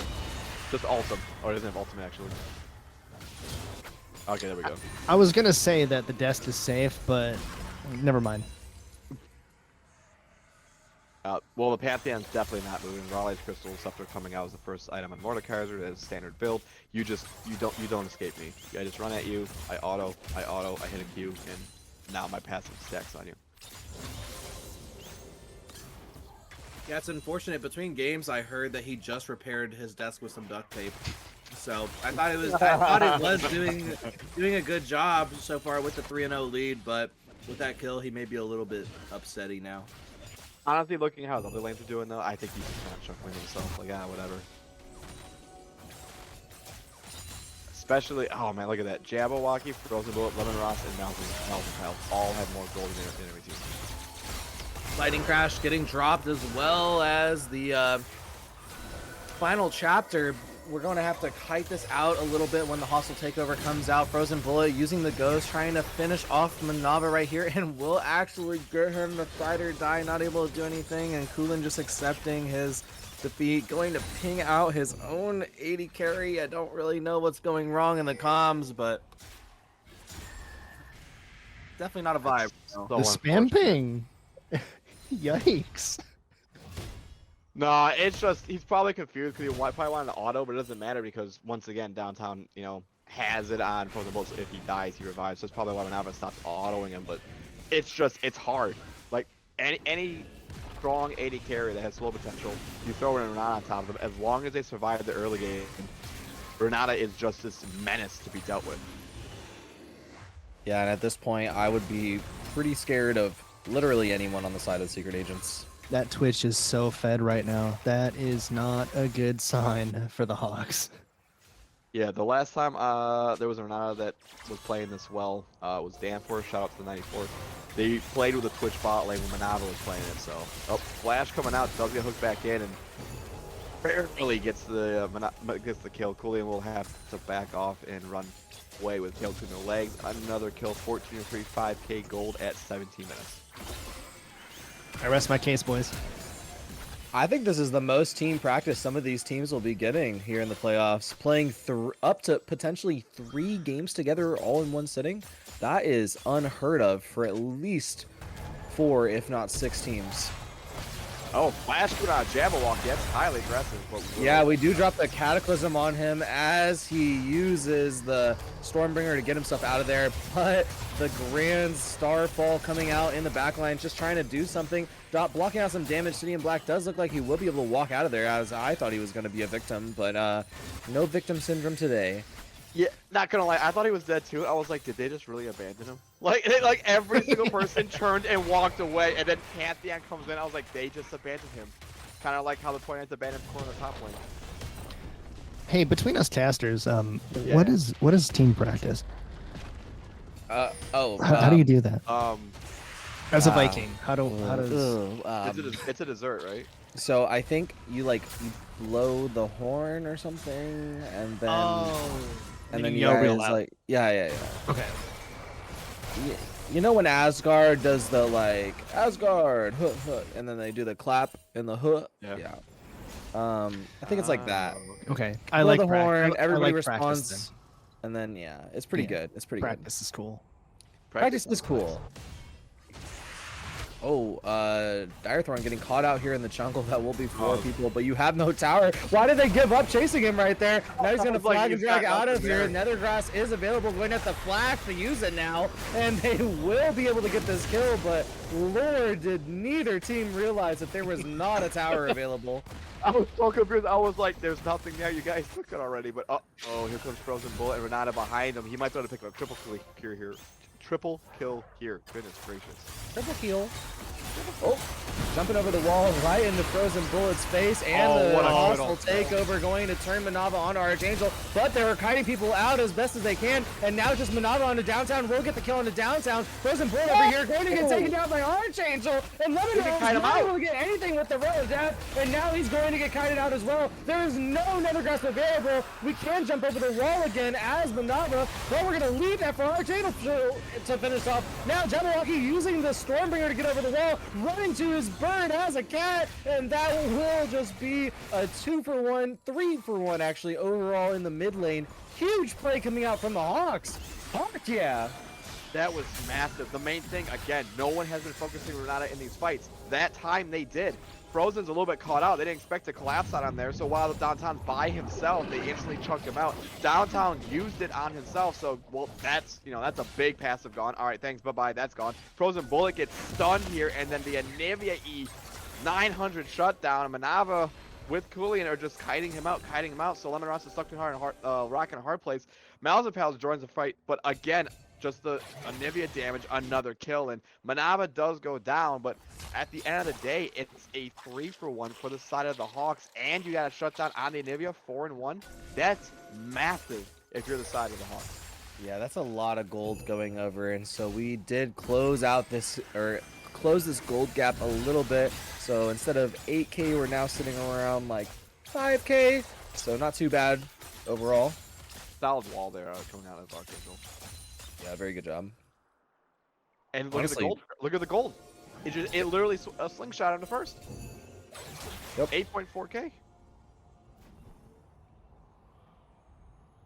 Manava is still getting also a little bit gold back in his pocket as well as real Dialthorn sitting. Obviously, he's been kind of bullied early game. Early game didn't go well in his favor, so that's why he's down so much. But no, it's again. I said when we played him, Archangel played Anivia, and it's hard. You think you're alive, and Anivia just survives for so long. He's just trying to do what he did last game. He put the team on his back last game. He's trying to do it again. He's sitting here at the top of the gold graph over everyone on the Secret Agents. Most gold in the game, and just trying to put in the most. As long as you guys keep him alive, he will keep y'all alive, or at least he'll make sure the other team isn't.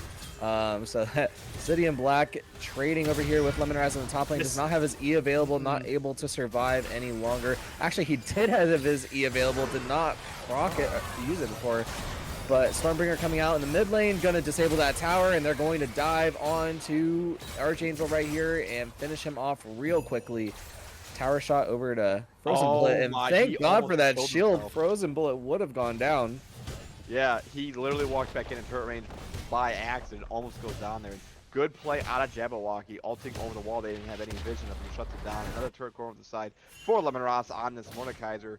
So that 5k goal lead is now a 7k goal lead, as this tier 1 in the mid lane will also go down. So that should be 4 turrets to 1 for the side of the free agent. Oh, ult coming out of the Mordekaiser. We see a fight break out in the smaller screen. Manava's caught out, maybe flash. Oh no. Flash He's for stuck, he's Flash dead. right now. Oh man, the table's definitely gone. The table is broken. The monitor's on the floor. He is hunched over on the ground right now, playing. Disagree. If I was so strong on Mordekaiser and that just happened to me, I would be so mad. I hate Mordekaiser ulting, and they just get away by I'm just gonna be honest. flashing I everybody. also hate Zeri is one of the ADCs I absolutely hate because there's just so much mobility and go over terrain. And if I flash over to try and kill it, and it flashes the opposite way, and now I'm just stuck and I'm dead. I know for a fact I'm probably yelling, and I have to mute myself because I'm just getting like extremely mad, and I gotta calm myself down because my team's still ahead. But yeah, I had to reset line so I'm probably yelling. We'll get through this fight, and then I'll be the voice of reason. Oh, no fight. Perfect. So now Mord was just trying to get out alive. He saw 3-4 people collapsing on him. He does what he can to leave. He overextended a little bit. I'll say it. But he has that 1v3 potential right now. And if he got that kill, he was fine. Totally fine. Hess is not. Oh, upset. downtown might be dead here. Yeah, hostile takeover will land, and Stormbringer comes out. That's a lot of damage going on to 2. Diathorn trying to get out of there with the flag and drag. Ghost getting dropped from Manava. No lightning craft available. Yeah, I'm right there with you, Odell. I would be screaming, but luckily I don't have to mute because my team already has me muted because I'm too loud. We're gonna drop the Nethergrass onto Manava right there, finish him off, and that will be this mid tower going down for the Secret Agents. And also, that's really good punish out of sight. Frozen Bullet does burn Flash, trying to catch him up. Manava walks back in, Twitch goes invisible, and then instant, right on top of it, Malzahar is locked up. So another kill is going to the side for the free agents, and then Lemonraz teleporting down to get this turret. So they get 2 turrets in the mid lane, and this dragon is about to spawn as well. You're almost looking at a 10k goal lead for the side of free agents 25 minutes in. Can I redeem myself from the first game? Free agents, enjoy your free drag. Did I do it right? I got the right team, right? Right, yeah. Good job. Okay, Yeah, perfect. good job. Thank you. Golf claps. Golf clap. I love golf rules. Golf rules are great. Like every piano ceremony ever. Like, I'm just saying what we're all thinking, okay? Don't tell my commander. Yeah, don't tell my commander. Now, Tony, if this was a Warwick top, right? Let's say you're on the red side. Don't do this to me. Don't do this to me. How would you play it out? How would you, as the high elo resident top laner, the Exactly. best, Hang on. inarguably the best top laner in the game, Distraction. Uh-oh. Distraction. Death Realm. and you are going to die. Direthorn over here to provide some support if you can survive just long enough. But Jabberwocky is also here. Oh no, flag and drag, but without the flag, going the right way, going to flash out and going to die. Lay it out right here on the ground. LV is so big right now on Volibear. Holy moly, 6-1 with 8 assists. This guy's unstoppable. Malzahar is stopping the top lane as much as he can. They do get a little bit of an objective on it, but they will trade it in here for this. At this point, that's fine. Like, you need some kind of gold influx into your team. You can't just roll over and die. Do the sacrifice the bot lane to do as well. Boys, this might be it. I think you got your Oh, wish. flash pull out of. Oh, that was good. Almost. Zeri's roaming. They don't. They gotta back out. Yep. Yeah, The Lightning Crash coming out, just trying to hit people from the side so much right now. Manava just trying to do the most. Going to get Frozen Bullet extremely low. Will take him down. Now switching on to Lemon Raz, but Lemon Raz being an insane front line. The flash coming out from Mouse and Pals going to finish off City in Black right there, as the rest of the team is just trying to defend to the best of their ability. Archangel and Manava, as well as the little cat on the hat, just doing their best, doing their darndest. 2 for 1. They do at least get some kind of kill out of the exchange. Extra gold over Manava as they do purchase the QSS. They no longer have to worry about Realm of Death. But yeah, I mean, at this point, you just, even if you're behind 2-1 in kills, it was a very good fight early on. I thought they had the advantage, but again, just did not have the items to do the damage. Malzahar also flashes over 2 Snow Flash on the Malzahar. Drop your vision in the enemy jungler, go back, snowball your lead. That's what the secret agents have to do here, and it looks like they are doing good. It looks like they're doing it. So, beautiful, beautiful play. A lot of learning from last game. Yeah, it could have been nerves. You know, a lot of things happen, especially in a best of 3. First game, you try to feel it out. Maybe you get nervous about certain plays, and then it's just, all right, mental reset. Take it 1 game at a time. Once we do 1 game at a time, it's going to be game 3. Just play to our style, and then you just essentially play it all in. But Manava might get caught out here. Good. Oh, No way.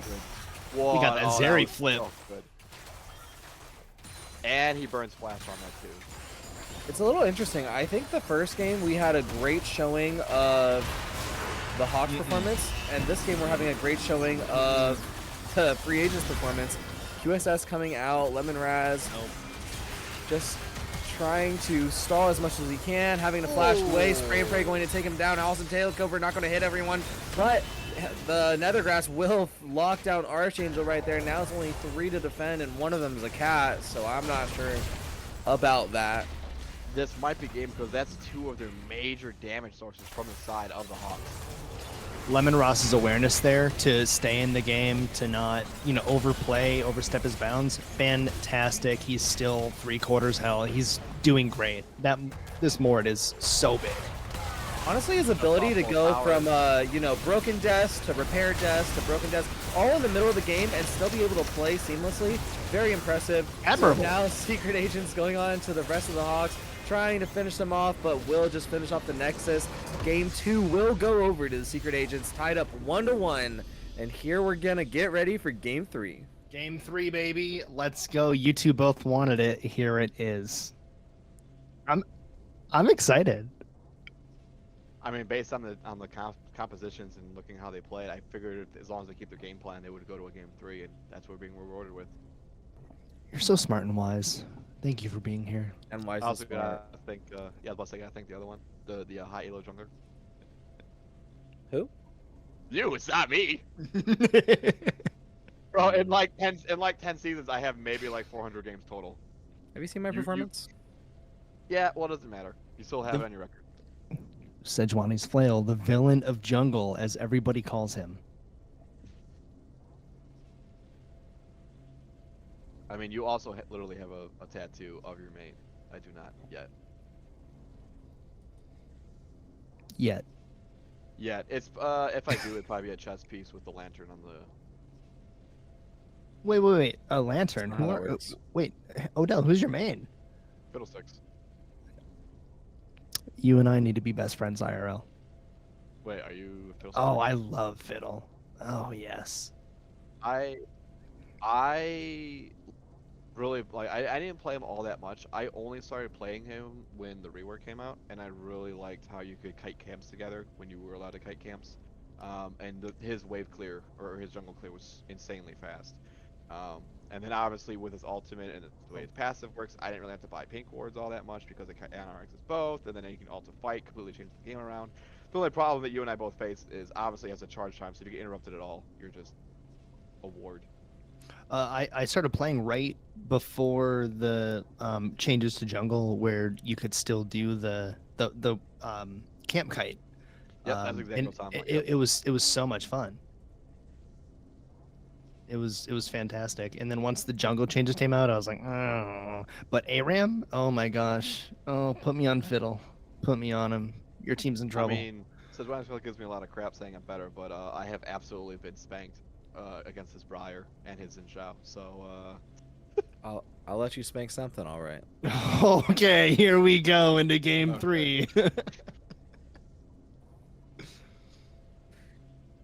Yeah, just waiting on the teams to be ready, and we will get quickly into this next draft. Little delay this time.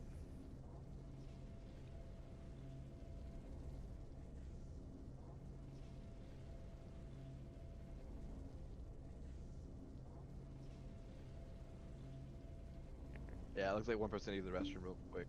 So if you have to go to the restroom, go to the restroom, come back. Not a huge deal. We'll still talk while they do spectator client. Wait, did they post this differently? That was the same one. Okay. So far from game 2, who would your MVP be for the free agents? Personally, I would have to say it's either Downtown or Jabberwocky. But I personally would throw Downtown's hat in the ring just because there was 2 fights bot side where they kept Frozen Bullet alive on Twitch. They also kept Jabberwocky alive inside the Dragon Pit, and that allowed to snowball their lead.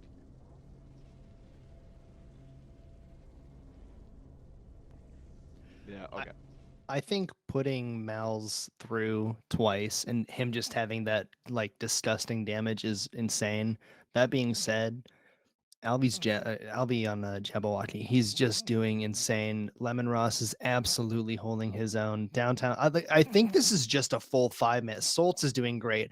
Everybody is just doing everything they can, and I'm sure those comms after the first game have just like tripled in efficiency because these are guys who know how to lock it down when it needs to be locked down. And so I would not be surprised here if they are at their absolute peak. First game was a warm up, and we go into this third game with all that experience behind us, and we are just locked in. So New link. with that, do you think the Volibear comes back around for Jabberwocky, or do you think if they don't ban it, his vehicle comes back for game 3? I don't think it matters personally. I think he's done a couple of picks up his sleeve that he can play just as efficiently.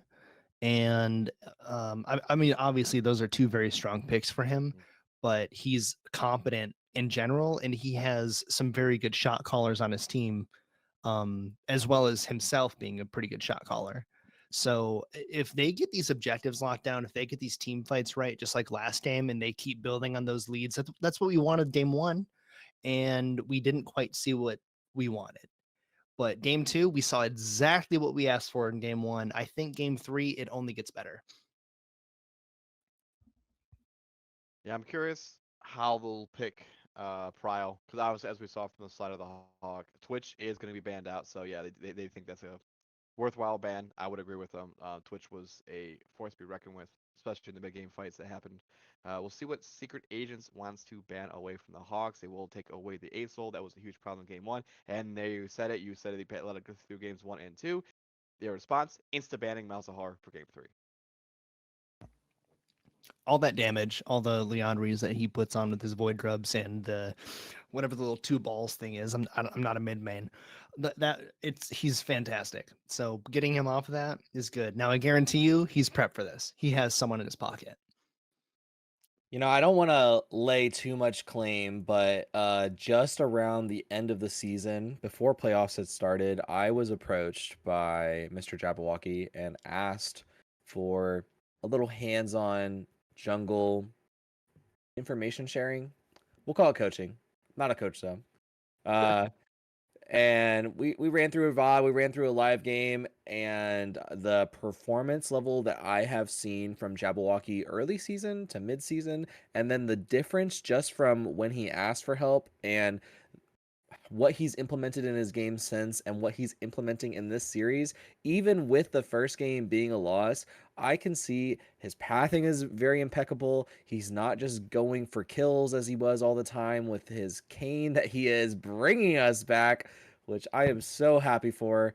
Hopefully it's a blue Kayn game because man, I love to see it. But yeah, his performance has been a lot better, and I think that's why he's been such a threat. He's definitely been the carry for his team before, but the difference being now he can still carry when he's not ahead, and before he was only really carrying when he could kill the entire team. So Game 1, first ban Kane. Game 2, second ban Kane. Game 3, Kane gets let through. Here we go. Let's see it. Yeah.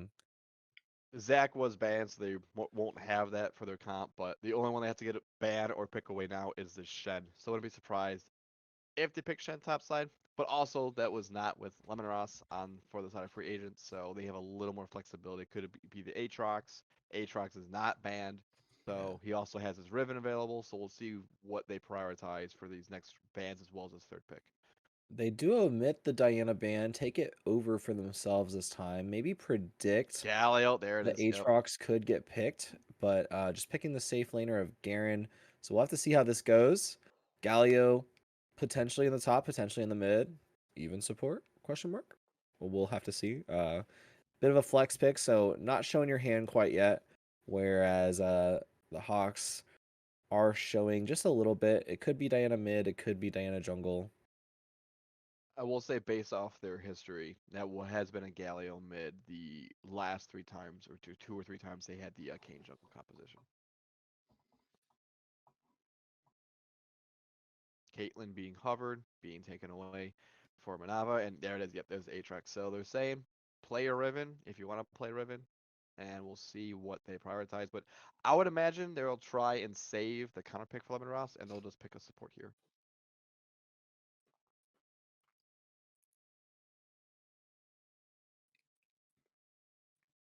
Banning out Jinx, banning out Caitlyn. Oh, Jinx is so strong. Were they banning Jinx in the earlier games? I don't think they were. I don't think they The Hawks were. just weren't taking it. This would have been a great Jinx game so far. So it does look like it is more likely a Galio mid or top now with the Bard. Trying to think if you're the side of the Hawks, Okay, I was like, I don't know if Manava plays Ezreal or Tristana, but either one of them I feel like would be good in the composition because you have better kiting potential, as well as a way to escape if they engage on you. So the Hawks are probably definitely playing around Kulian's support ability. I mentioned it kind of pre-broadcast that Hey, the Warwick. Wow. So it will be a Trying to Diana mid, Tristan 80 carry, Warwick in the jungle for the side of the Hawks. Now we're going to see this last pick from the Secret Agents. Aatrox and Mordekaiser did get taken away. So It's going to be we'll a have to top pick. see. Yep, there it is. Here comes some Alawi. Malawi. He did pretty decent the last time he pulled this pick out. Didn't do the best early on, but still was a force to be reckoned with. And so we're going to have to see how this pans out for the Secret Agents right here. Let's get right into the champion select. But what are we thinking about this draft? Garen wants to fight hard and early here. As soon as Alawi starts busting out those E's, the spirit pulls, like it's really hard. It's really, really hard to go against her right now. I know Garen's one of those easy champs to pick up and play, but Alawi is one of those people who can turn a team fight into just a slaughter in a second. And with the Gallia, with the Bard, with Kane, with Ashe, like they just have a comp that's built for team fights. Yeah, I mean, we saw before when the free agents have had this composition minus the Shen. As long as King gets in the back line, you have a Galio that goes on top of it. The only difference is they won't have Shen joining, but that's not a huge deal. Alawi can just split push the entire game. And as we saw in game 1, when the Hawks had Trundle, it ends games by themselves. Their champions and their kit will end games by themselves. So, in a straight up, let's say a 4v4, right? Because someone has to go top to contest Alawi. Kane, Galio, Ashe, and Bard can outplay a Warwick, Tristana, Morgana, Diana, because one has to engage into the other team. But if you think about frontline versus frontline, free agents has more tools at their disposal to start these fights off compared to the Hawks.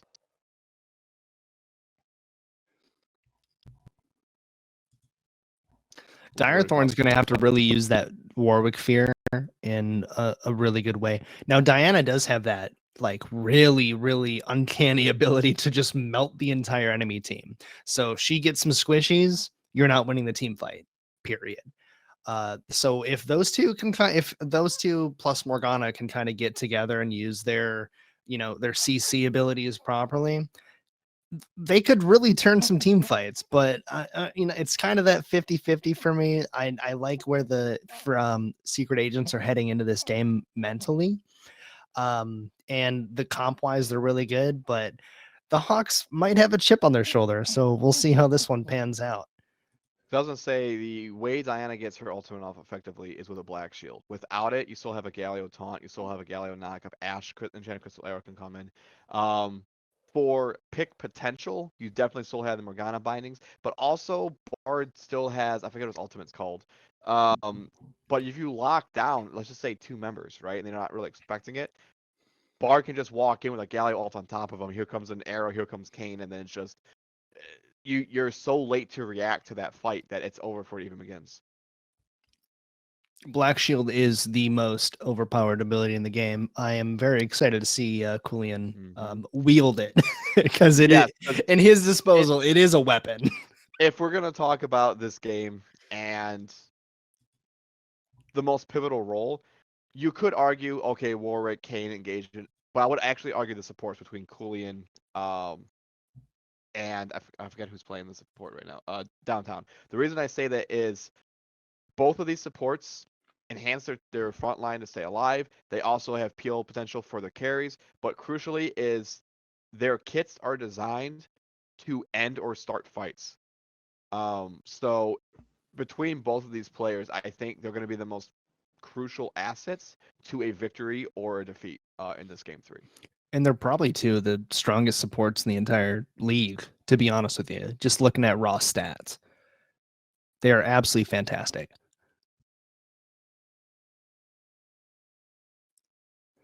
I mean, I could turn the lamp behind me, but I just don't feel like it. I'm being lazy. I'm using the warm afterglow of Odell interview coming soon.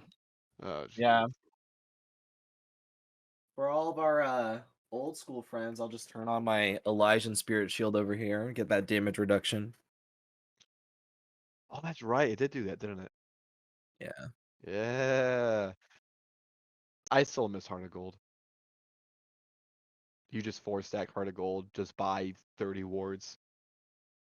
I said, sorry, I said, I meant old school as in old school RuneScape, not old school League of Legends. Elysian Spirit Shield is an item there that has a chance to reduce incoming damage. Yeah, well, But yeah, Heart of Gold, let's go back to Season 1. I was gonna say for RuneScape, I think the name I had was, I think it was Meatwad Sprite, because at that time I was like heavy into Aqua Teen Hunger Force. Aqua Team Hunger Force was sick. It's such a good show. Meatwad was the best. Yeah, any more thoughts going into this game? Who are we predicting the wins? We'll start with you, Odell. Because they've had prior experience on this composition minus the Shen, I'm gonna give the edge to free agents. But if Sitting Black gets camped by Real Direthrn and Alawi falls behind and Garen can just stay alive and it has Ignite and just stays top the entire game, I do think they'll have potential to split the map, and that's going to draw focus away from them, and they'll give them objectives. So pre-15 is going to really determine how these junglers match up as well as supports. But all things considered, I think based on tempo, experience, and comfortable on their own champions and their roles, I will give it to free agents for game 3. Oh, I'm gonna have to contradict you and leave the Really? tiebreaker up to Tony. All right. But I think this is the first game where Kulin is able to pick a more carry-esque support with his Morgana.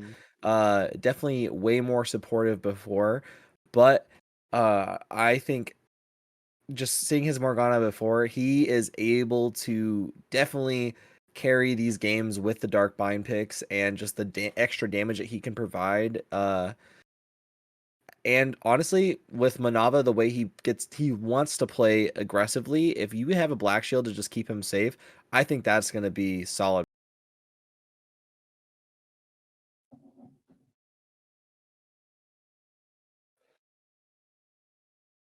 Okay.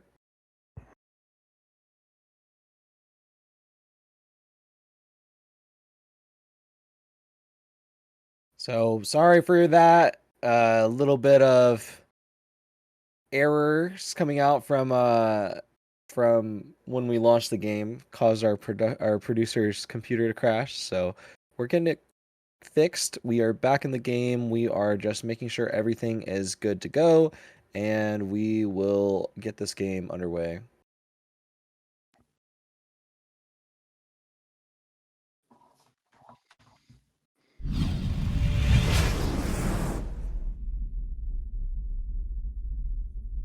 All right, and here we go into game 3 of this semifinals match, or sorry, not semifinals match, playoffs match. I am getting way ahead of myself, probably 2 weeks ahead of myself. Yeah, playoffs really ended soon. Holy moly. Yeah. Hey, welcome to the end playoffs, guys. We just started. But yeah, here we go. Game 3, this is the decider for who is going to move on in the upper bracket and who is going to drop down to the lower bracket. Winner of this game will be facing the 29 Troll Kings in their next series. So definitely a big match for them to prepare for, but I think both of these teams are equipped to be able to actually, you know, stand their own ground when it comes to the Troll Kings with how a lot of these teams have performed. So I'll be interested to see how a series turns out either way for any team against the 29th this whole playoffs. Yeah, I mean, as far as we're seeing, like, these are the closest teams, right? You have a fourth seed essentially playing each other. And as we've seen the entire series, back and forth, so I don't know if either team has really a quote-unquote mental edge. You could say that you take momentum from Game 2 and roll it into Game 3, but also you have the mental edge of, you know, a Trundle ending Game 1 and just commencing it as 10 CS to 0 in the top lane already, and unfortunately for Obsidian finally gets the first CS. Yeah, that was a little rough.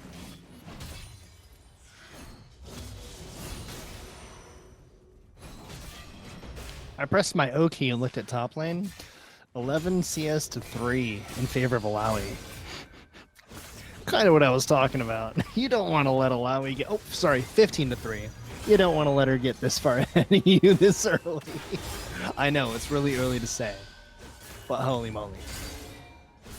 No, it was just unfortunate. It's just Obsidian took a little some awkward trades early. Malcolm is trying to go and does miss the taunt. Archangel actually getting the electrocution damage block, but Nelson Hells will be perfectly fine in the mid lane, 14-12. But yeah, it was just Obsidian unfortunately missed some CS early, and then every time he's trying to go for CS, Lemon Ross is getting a 3 grass clock on him as well as we do see Warwick game to the top side of the bot lane. Fight breaks out, but can they kill Lemon Ross? That's a lot of damage coming out.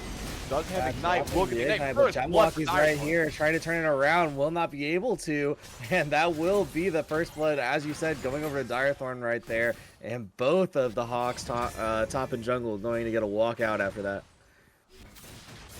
Great early game coming out of Real Direthorn. Realizing Lemon Ross is slightly overextended, and Jabberwocky is there. He's just a little bit behind. At least they get the flash out of Warwick, so if Jabberwocky wants to invade, you can. But I mean, we'll talk to the Warwick, you know, man himself, telling if you want to be invaded early as Warwick, if you're playing into a game.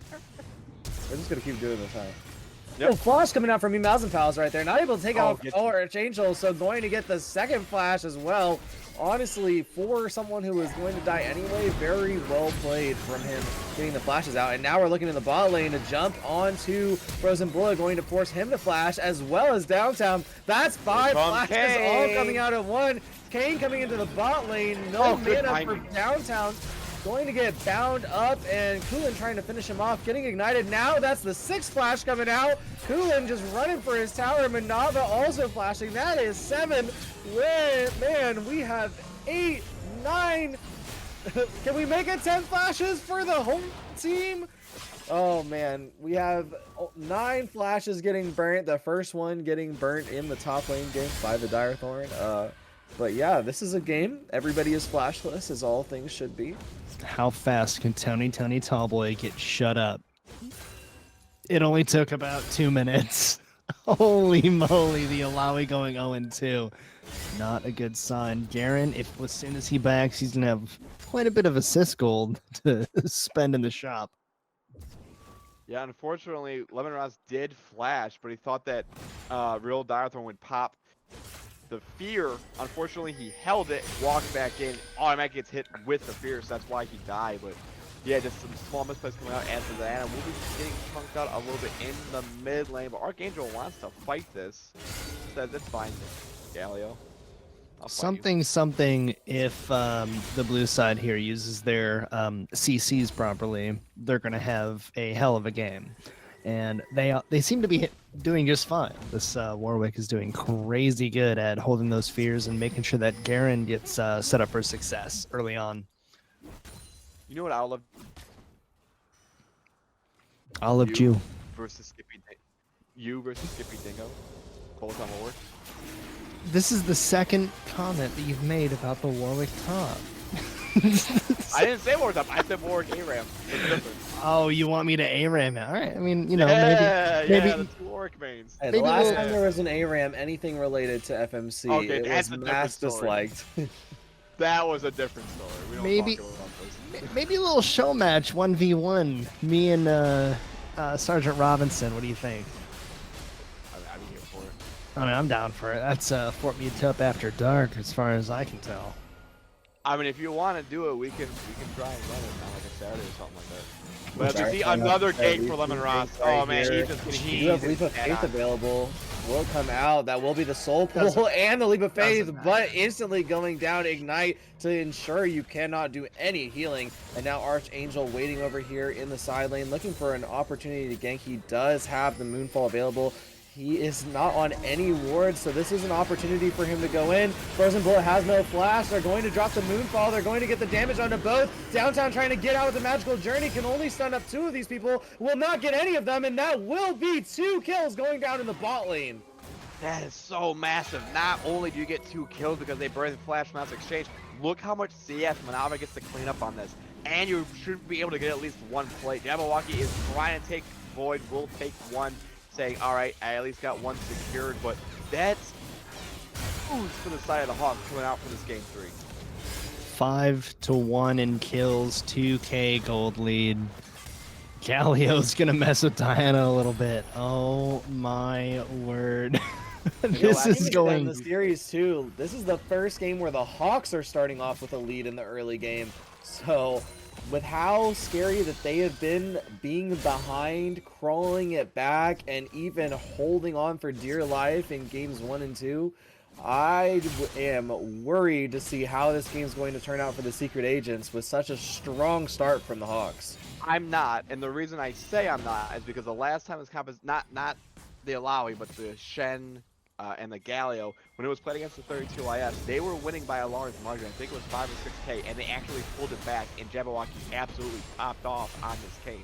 So I'm curious if the same effect will happen here in the mid game.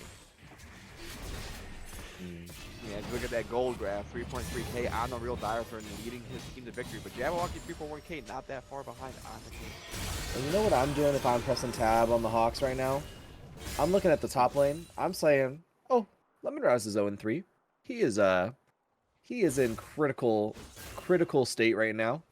I would just keep sending this Warwick top, keep sending him mid, and keep playing around my strong champions. Oh, we have a big fight going on in the mid lane. Do drop the Moonfall, get the damage off, but that will be 3 stacking onto the 1, taking out Diana right there before Direthorn can really do anything. Yeah, they unfortunately didn't realize that Downtown actually roamed on the bar, so they clearly had numbers advantage, but they are collapsing on this. They want to fight this. They're picking. They want to go in on this. Yeah, Kulin getting a little bit of damage from Galio right there. Galio ult will finish him off with the hero's entrance. Jabberwocky trying to get away right Really here. good And touch. Downtown getting a huge stun. I don't know if they'll be able to get on the Jabberwocky now. He's just going to go over into the pit. And that will ultimately just be 1-for-1 Morgana for the Galio. The Or, escape sorry, artist. wait. Did anyone die from the Secret Yes. Agents? No. They No, were Morgana's 5-1, dying. right? Yeah, so No, it's the just Morgana's Morgana's dying. Oh, man. Yeah, Jabberwocky escaping with barely any HP, and nobody actually dies on the side of the Secret Agents. There was some really good Zonians coming out, but it's just so unfortunate because Jabberwocky barely able to live. Diathron's a little far away. So he's able to leave, they're not able to get the reset. If Jabbo goes down in that fight, that goes completely different in the favor of the Hawks. You get the reset of Tristana, you come back in, Warwick comes back in, like, instantly gets the reset, but because Jabo barely escaped, they're not able to get the reset and function the way that the team fight is supposed to. Keep an eye out for this. All right, red side. All right, we're behind a little bit. Once those objective bounties come up, if they start playing smart and just take objective bounties, they could roll don't this think game they're- straight over. Well, it's only 1K difference. I don't think they're going to have objective bounties. 1K and 2 kills. They're definitely behind by Riot I wouldn't, measures. I wouldn't even say behind. I think they're more or less even because Alawi can still by herself. You could be. I mean, so do I have to get on? You could be 0-5 on Alawi and just be a complete menace in the mid game. Yeah. It's I'm annoying. speaking on objective bounties. I'm saying where that free gold lies. All right. Right, I'm saying is I don't think objective. I could be wrong, but I don't think they spawn. I think it's be a little Yeah, further. no objective Okay. bounties. All right. It's still relatively close. It'll be interesting to see where those objective bounties lie, because that could turn the favor in either side. Definitely. They're not so position. They do want to prioritize these fragments. Diana being engaged on by Malzahn Pals will be taking some damage with Aftershock, and that is a massive chunk out of this Diana, so he's not able to join the fight. This Galio's insane. Jabberwocky's there. Oh, a good buster shot. Extended triple arrow comes out. I'm taking your job. Said Marcel, let you speak. Yeah, Infinite Dress comes out after the Umbral Trespass, but nothing going to land. And now Malzahn Pals blasting in, getting a 3-man taunt, and that will just be a clean 3-0 for the Secret Agents. But the drag going over the Hawks. The Warwick, Dire Thorn, pushing Kane as he ults onto him into his own team, and the Bard out coming ult. That was the Bard ult, sorry, coming out. That was a crazy play. That was like 500 IQ play. That was, oh man, again, I said it, the main matchup would be looked as Downtown and Kulian, and Archangel's called out in the item shop will die for his sins. And what was a great advantage for the Hawks is now completely eroded for the side of Secret Agents, and they'll be able to get these grubs by themselves. But again, we mentioned before, Kulian and Downtown, how are these support players enabling their team? The Tempered Fate coming out and locking up 3 was huge in that Dragon fight. And as the replay shows, you see Warwick tries to engage, misses it, and Tempered Fate comes out, locks up all 3, but here comes Galio, flashes in, taunts, locks up 3 on top of the Tempered Fate. Great CC Urlage coming out from the side of the Secret Agents, so not only do they get 3, they will get these Void Grubs, and if you remember, Jabberwocky was able to smite one from the previous, so they will get the Void advantage coming up for the side of the Secret Agents. Coming out to real time here. Secret Agents get a couple more grubs. We're diving? Okay. Tristana Cancel diving. early. Manava has 0 HP. Enchanted Crystal Arrow is up. Will he try to throw it? Does not look like it. Diana's looking for a dive, but Ash will back off. Yeah, very interesting. Cleanse came out early. Dark Bind still hit. Manava went for the dive anyway. Flash came out from Frozen Bullets. And nothing happened after that. Wow. That is the summary. So Wow. Man, you should be an author. That was fantastic. I would write the best climaxes. Imagine if the Lord of the Rings was that and nothing happened. They get to Mordor, and And the nothing book happened. ends. The book The ring, ends. what's the your ring most, falls in the mountain. What's your most famous quote? Gerber doing nothing. Gerbs doing nothing. But also, Jabberwocky's actually going red Kane in this game. The last 2 games he played, it was a blue Kane odds as an assassin. But they do have a massive front line, the Garen, Warwick, Diana. So we will have to go red Kane to at least do a large amount of damage and just kind of feel for his team to survive. I'd say with the Eclipse that it's Purple Kane, the one that Washington has been looking forward to so much, but I think he may be going Sundered Sky next, so it may be that really popular build that Hang on. Rek'Sai and Briar. Hey, we got a lot of damage going on in the top lane, dropping the Ignite, but the Leap of Faith is coming out, and Demacia and Justice not able to finish her off. She will get extremely low, but she's going to tank her way back up there with some healing. Now Dire City and Black is running away, and in the bot lane, we get a double kill over for Manava over here. Just trying to shot call from the mini-map while there's another fight going on the screen. Manava ruins Frozen Bullet in downtown. That the play down there, that Morgana is going crazy and giving Tristana so many opportunities to launch her cannon all over this this red team. And that was so crucial because Frozen Bullet burned, cleanse, and flash in the last exchange, and they went on, so they didn't have anything up. And Coolian just going, all right, cool. Hey, Crystal Arrow's out. Cool, I got cleanse. They lock him down. They get the reset. And they will try to collapse, but Bard is here. Hawks will die if they try to contest this, and they will. Direthorn goes down. Free agents, enjoy your free Herald. Hey, right team. Tempered Fate going on a Black Shield, very big play, and we are going to chase on anyway. Downtown trying to flash, get the stun. That will be the taunt from the Mouse and Pals on the Archangel right here, but I'm not sure if the rest of his team can follow up. I will say Galio throwing Lichbane first item too, so he wants to pump out the damage. That's that 4-0 lead. That Lichbane is a safe pick there because he is so far ahead. It's not going to keep him alive longer, but it will allow him to do a expletives. It's doing a lot of damage. Also, Lemon Rod's picking up Derek early as well, so even if these fights go to the wayside, we'll just easily pick up most of the damage and just fall Oh, that Herald's going the wrong way. Oh, we're taking this as he's a taking a quick pass over to the red buff. Actually, we Look might be at him taking it go. all the way to the Wait, bottom. let's Hit the go. tower. That's 80 insane. HP remaining. That's a lot of tower damage from that Rift Herald that would have been dead to rights anywhere else. That is how you turn a bad situation into a good one. Big team fight breaking out. Please break it down. Big ult coming out from Cooling right there. Soul Shackle is going to stun up 3, but the rest of the team's just fighting for their life. Manava just trying to keep Jabberwocky from killing his entire team. 3 do go down, only for 1 as a trade. Shut down onto the Galio, going over to Tristana. But that should just be the dragon for the secret agents, and I don't think that Manava can do anything else here. He has damage. He's going to flash. Tempered Fate comes out. Frozen Bullet is over here, but does not have Enchanted Arrow. It's stunned onto the corner of that wall. Man, Bard's a fun champion. Downtown with the absolute save, giving Frozen Bullet the kill on Ashe. Fantastic. But I want to talk about that Tristana getting 700 gold. That is huge for her. That is going to skyrocket her damage output. Yeah, so basically they wanted to go on. That was the right target. I know the fight didn't go in their favor, but if you can get shutdowns at this point, you do. Ashe now has a shutdown 3, 2, and 5. Kayn still has a shutdown 3, 0, and 6, but they wanted to burst down the Mouse and Pals to make sure that heroic entrance doesn't go off. And I was like, we'll take some damage here, but we'll just kind of walk away. He's not afraid. He's definitely not afraid. I'm not afraid anymore. meanwhile, a Kayn walks through the jungle, he just screams and run away. But that's how this shot is.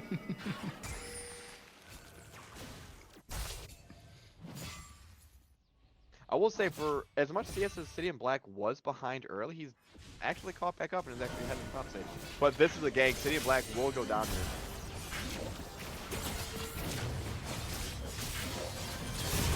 We can just watch it in silence. It's I ours. mean, there's nothing really to comment. He's just, yeah, he's just kind of dead at that point. You just have to accept your Let's loss. put another kill on Kayn. So what?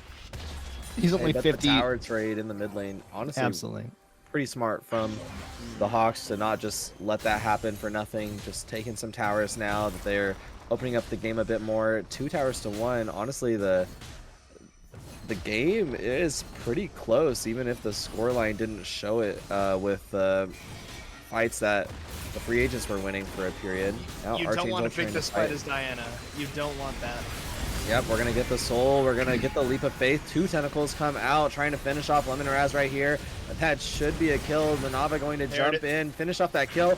Archangel flashing to steal it. We'll let that happen. And yeah, I guess you're just trying to get back in the game a bit as Diana.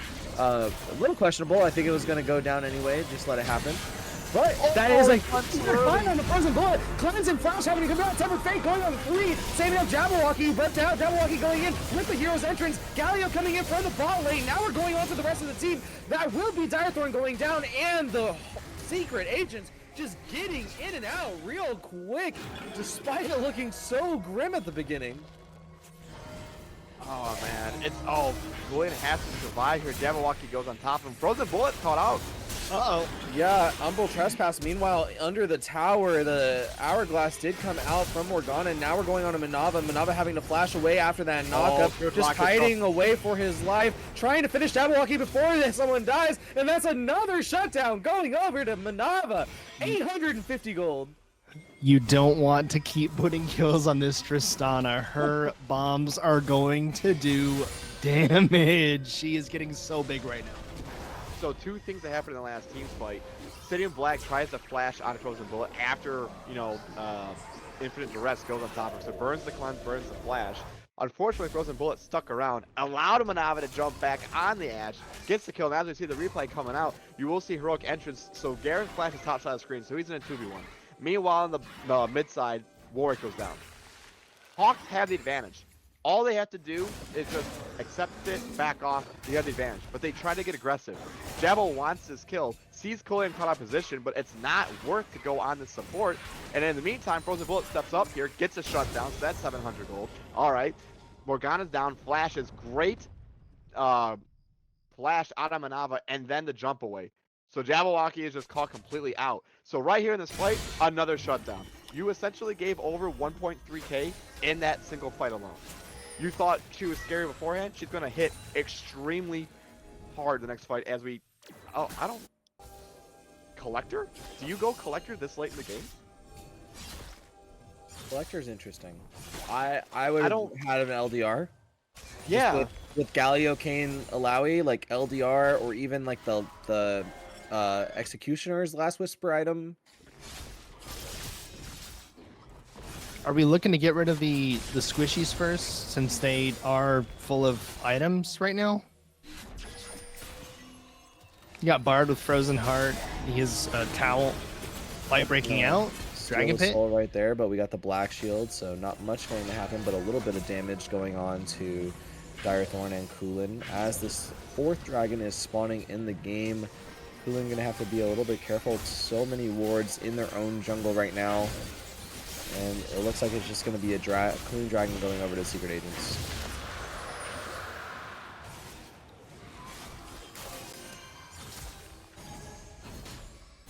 The three, they're on Dragon Soul Point now, so they can use that as advantage if you want to flip the map. But Manava, look at that gold, 11.4k. Again, I mentioned before, right? The shutdown is going to enable it.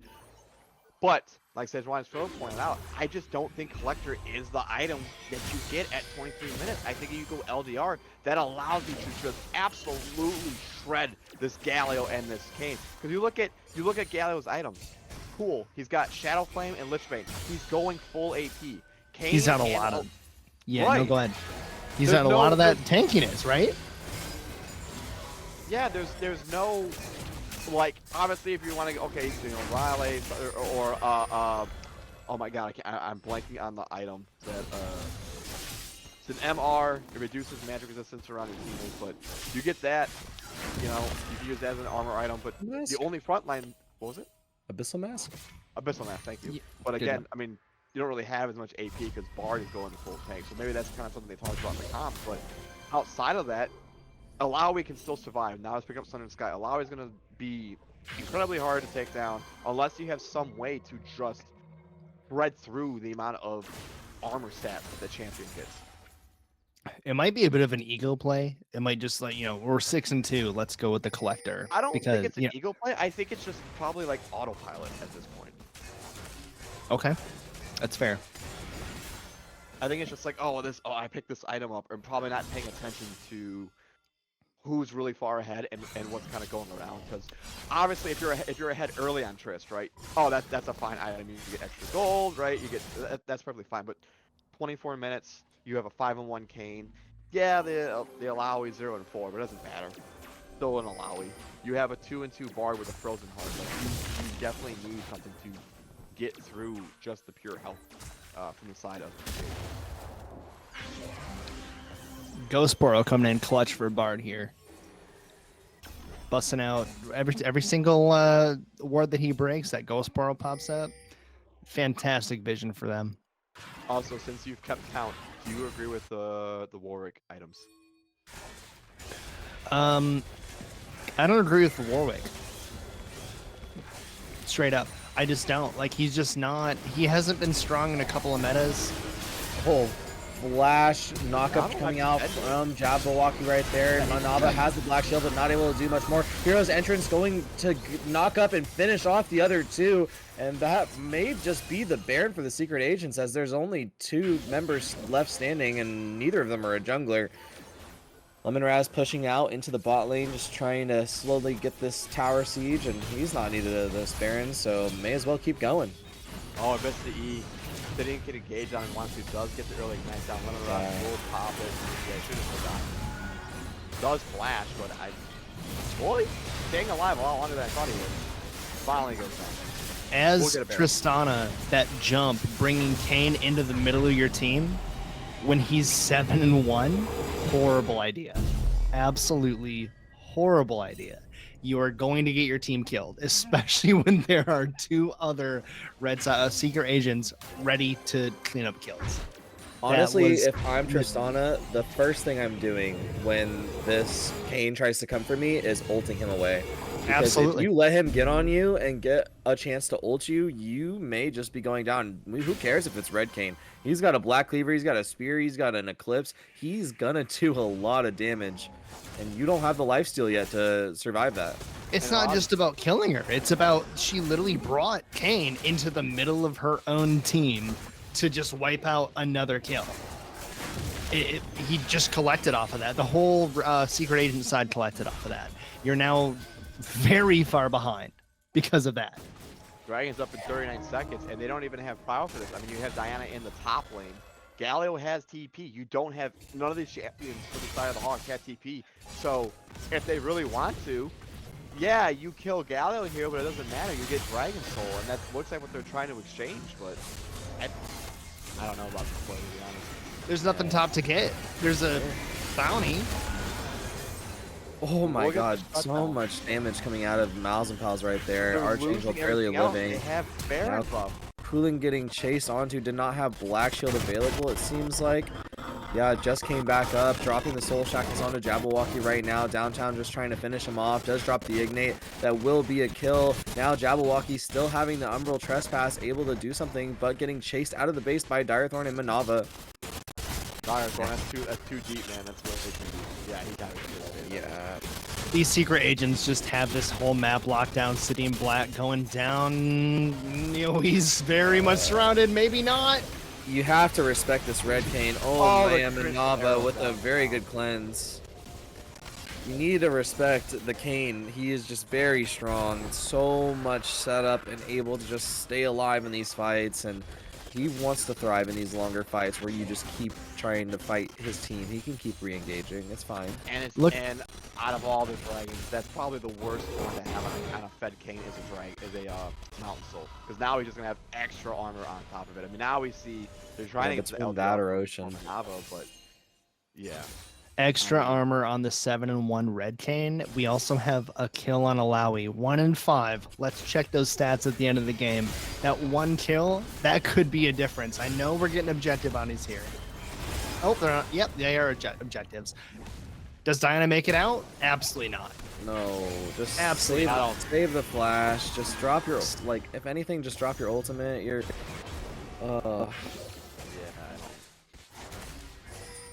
I think that's Secret Agents are just going to pull ahead here. Straight up. They just win out of that whole interaction for the last 180 seconds. I mean, yeah, it's to the point where you can't fight. I mean, Jabberwocky has a 3-level lead on his ward. He had it when he was level 11. He was 14, still has control. And then you look at the support, it's almost a level lead. Oh, downtown arrow. Ward is good ult. Good ult. Infinite Duress getting out of there. The temper cake coming out, but we don't have a taunt available. Mouse and Pals not able to do much more. Manava did have flash out of there just out of safety. They're going to get to mid tower and maybe the inhib as well, just opening up the base. While Brenna has hostile lane also that lane as well. Tower getting just half HP. Roll the person to be able to go onto it. Not look like it. Now it looks like the Jason's maybe overstaying. Moonfall is available, but Archangel not going in. Hello, we're having weather. Leave, Lemon Ross. Leave. What are you doing? There's nothing to gain for your team. Well, I mean, you might as well get a kill because the mid wave hasn't crashed yet. There's nothing crashing in the bot wave, so this is just a free kill. He could have left. No, he could have definitely. Oh, you're left. saying for Lemon Ross? Yes. Oh, I thought you were saying for Hawks. No. Lemon Ross could have easily left there. I am. However, we do still have the secret agents just taking the bot side jungle. So, I mean, what did we lose there? There's another death on the 1 and 5 allowing. I'm just saying that's the top of the power first. I think they live there. They were still there.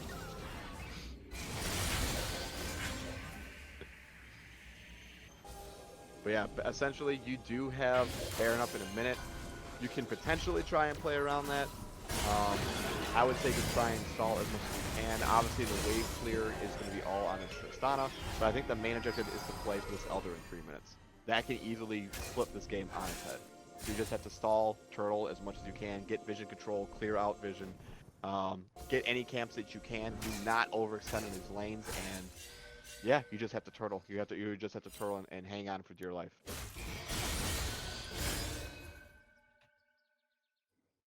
I mean, you look at the jungle difference. You have 262 CS to 163. I mean, Jabberwocky has been taking over this game so far, but it hasn't just been an only him effort.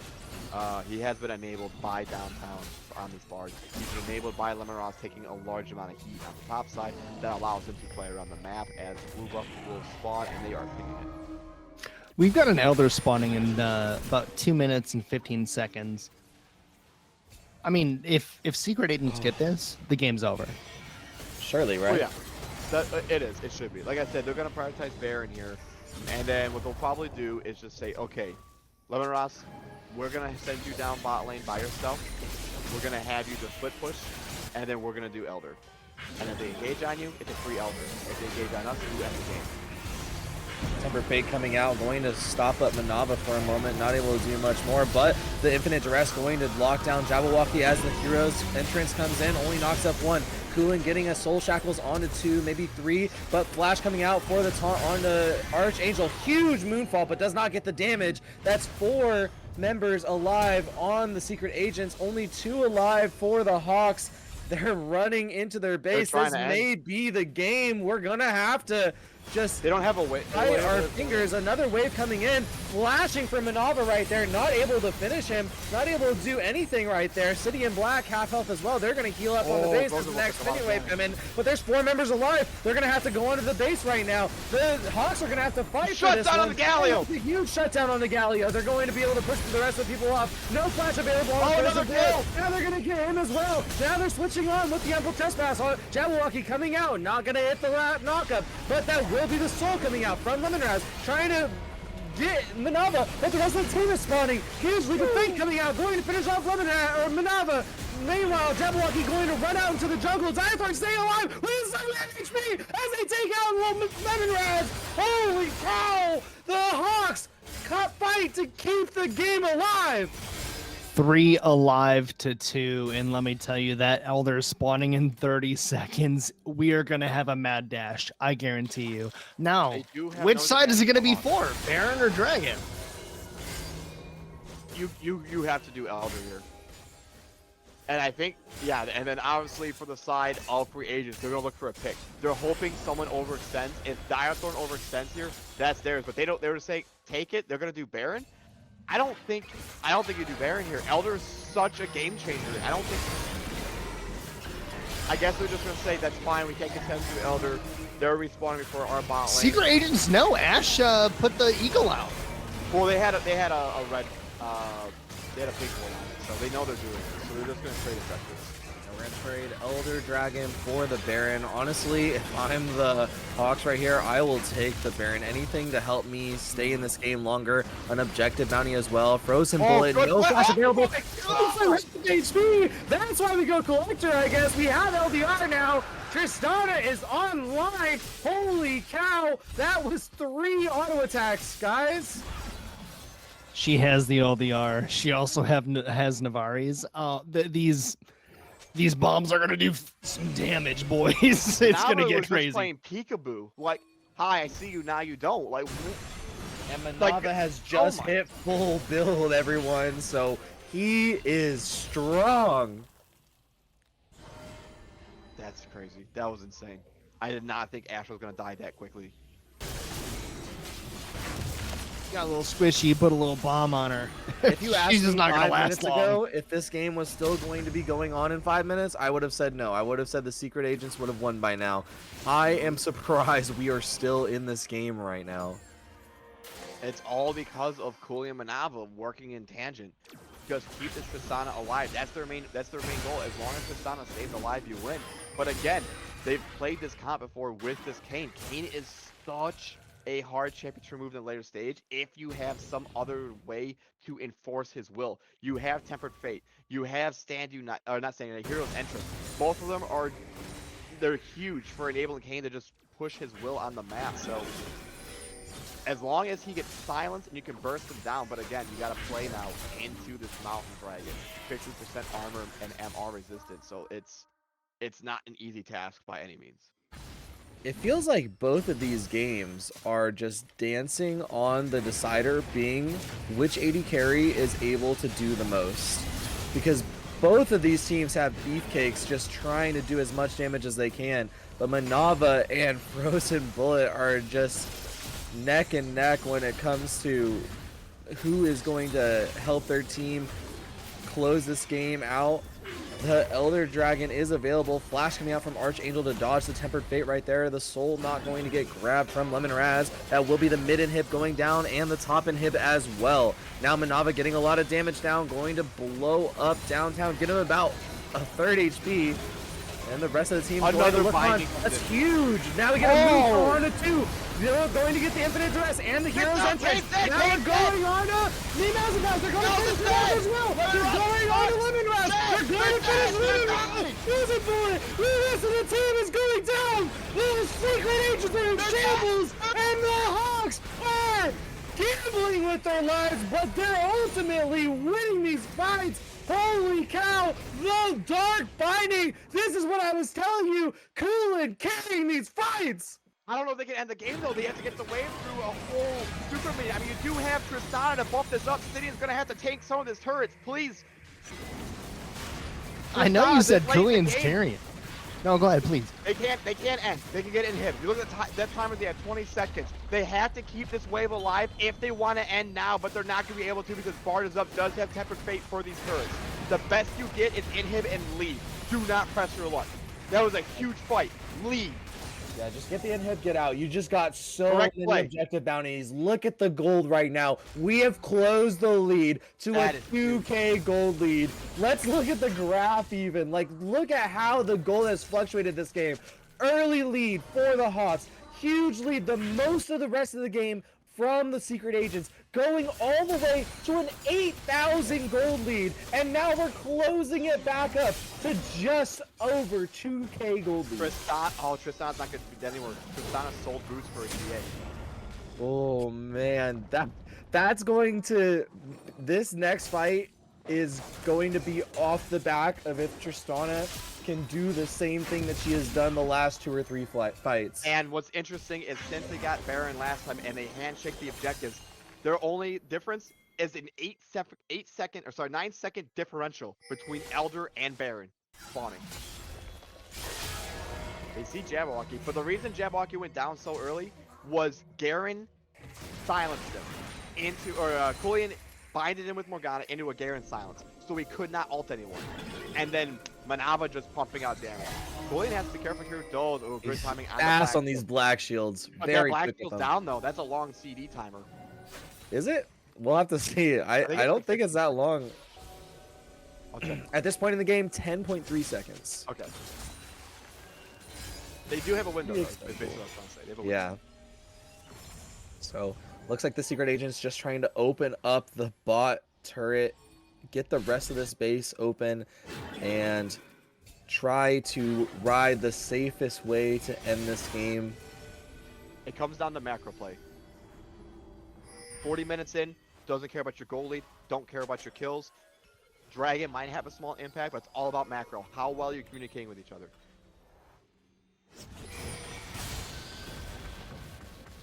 The only thing advantage that free agents have is they have 2 super minions compared to the 1 for the Hawks. At least they have the super minions in the mid wave. But again, Lemongrass is behind so much early, but he's full build now too.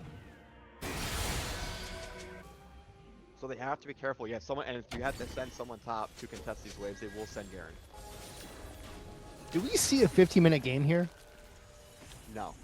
I would say this Elder Dragon that's spawning is going to be differential to who wins and who loses. But here's the thing, though. Alawi's already on the Dragon. Where is Garen? Where is the Hawk? Where is their vision control? Look at the bot side of the map. It's dark. They cannot walk anywhere in there. Red side has complete objective control. And in fact, Alawi is beating on the Elder by himself. Lemongrass is just beating the Elder by himself, and they have no clue. They don't have vision. They can't walk in here. Kane's coming to help too.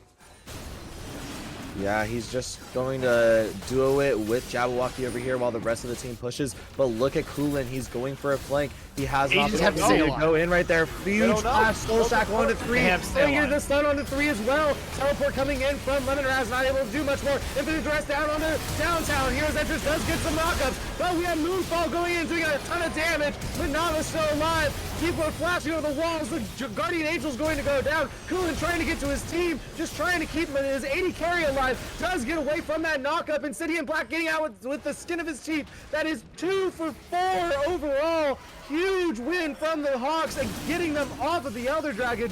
Now they are just fighting for their lives, trying to keep the Secret Agents from ending this game, closing it out. They are clawing this game back as much as possible, keeping the game as close as possible, and these fights are as entertaining as possible. They do get Elder, but the one thing was Garen's Demacian Justice went onto Frozen Bullets. He was able to get his Phantom Crystal Arrow. But again, you get the Ashe, but Jabberwocky is just this massive front line. So they will get Elder, but that's fine. You don't lose much. I think right now, if you want to, just try and get some kind of vision control around Baron, because they can still force you off this Baron. They have Elder. Elder on 2. The entire Secret Agent side is back up. And no more supers for the side of the Hawk. Binding comes out. Jabberwocky gonna get caught out. Going to drop Humble Trespass onto Coolin right now. He does not have his Hourglass available, but he's going to go down. Temper Fate trying to stall him some time. Pushing Lemongrass away with the Buster Shot. Cleanse coming out after the Enchanted Crystal Arrow does connect, but the Archangel going to delay. Frozen Bullet in the back line. Now it's only 3 people alive, and it's not the damage dealers, but Nava available. Now they're going on to the rest of the team. They're trying to finish them off. Will they go on to Lemongrass? Now the rest of the team is going in. Moonfall coming back out. Here we go, pulling in 2. City and Black on to 3. Going to get extremely low. Elder Dragon getting them off. No one has oh Elder my anymore. God, they finish him. They're going on to Lemongrass. They're going to go down the Baron. Oh my gosh, here we go. Triple kill Manava. Gonna go for the base. They're pinging it. These are long death towers, but Ashe is up in 25 with Jabberwocky. That fight lasted so long. This game is not over yet. You got to get in him and then try and do Baron. But even Baron is still iffy because Jabbo is still up. These is coming down to literally one-off kills and positioning. If Sejuani's Flail sold you a ticket to show up to this Twitch stream, A, it's free, so he robbed you. B, you're getting your money's worth out of this. We're going the freaking distance here, okay? This is going to go on for a bit. This tug of war between the Secret Agents and the Hawks is insane. This is probably the most entertaining game I've seen all season. This is what you want from a game 3. This is Absolutely. I can't believe we're still in this game. My voice is gonna be dead tomorrow. This is awesome. I'll be sure to stop in your office and, make you talk a little bit to me for once. Just meet up with me at Hideaway tomorrow. Oh, at Hideaway. All right, we're getting some wings. Let's do it. I mean, you look at it, they were so far in control, but it starts around that mid lane. They try to end the game, which they did, but the binding out of Julian caught downtown. Downtown goes down. Jabberwocky gets silenced, hit by another Morgana binding, and then they just get aced. That turns into a Baron. Another team fight breaks out. That's another ace. they're clawing back, and the items that they were lacking, they have now. Diana didn't have the damage. Jabberwocky is trying to contest. They see him. Oh, no, that barely misses. He barely gets out. No ignite for, or it doesn't use ignite, but barely gets out of line. Odell and Yes. Porter, this is 4th and 5th seed going up against Oh each my other. God. These are the most equally matched teams that we could ask for. This game 3 is exactly what Oh, we no, the asked Lemon Raz. Here we go. Hero's entrance. Jump in from Manava. He's going to get pincered now, though. 1,000 Pals and Jabberwocky going to finish him off. That's 1,000 gold. Manava Tesso. There is so much going on right here. The Hawks are now in shambles. Holy cow. They thought they had the pick, but they're the ones getting picked. Archangel not able to do anything here. City in Black does get out with the Baron recall, and Coolin going to have to just run away as well. We are in the Omega late game. Downtown has just hit level 18. Every champion in this game is max level 46 minutes. This is season 14. I have not seen a game go this late. They're trying to end the game through bot lane. Mouse and Pals will have TP up shortly. I'm trying to see what the timer on his teleport is. But yeah, they're trying to end through bot. The main thing was no one peeled for Tristana. That was the issue. Jabba was just able to get on Tristana free. Yeah, you engage on Illaoi, but it's Illaoi. Unless you have multiple champions that can get rid of the Illaoi, she just sits there and tanks it up. They should be able to wave clear. They do wave clear. Elder's up in a minute 25. Is everyone ready for another Elder fight in a minute 25? Absolutely. Absolutely. I'm so lost. We said surely there's no way they lose with the first Elder. Surely there's no way they lose with the second Elder.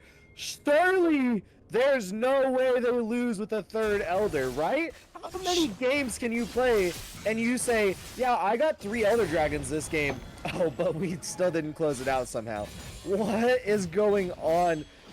And not to mention, doesn't Elder like double your stats from all your dragons that you've stacked up all game? It should.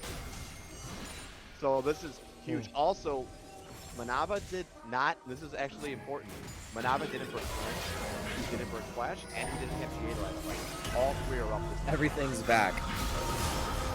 Infinite Duress going on a Jabberwocky, and Manava able to attack from over the wall. Temper Fate does connect, but the hero's entrance not able to do much more. Now they're going to get Jabberwocky extremely low, not going to finish him off, but there they do. Now they finish him. Coolin over here on the side, getting focused by 2, getting flashed on by Frozen Bullet. Manava just trying to stay alive right now, doing the best he can. Guardian Angel not going to get progged. Me, Mouse and Pals and Lemon Rouse trying to do the most. Now it's just Manava and City in Black holding on for the base. Now the Elder Dragon is spawning up in 5 seconds. I do not think the Hawks can take it, nor the Secret Agents. The Secret Agents trying to recall as minions are coming into the middle of their base, and that will just be the end of this fight.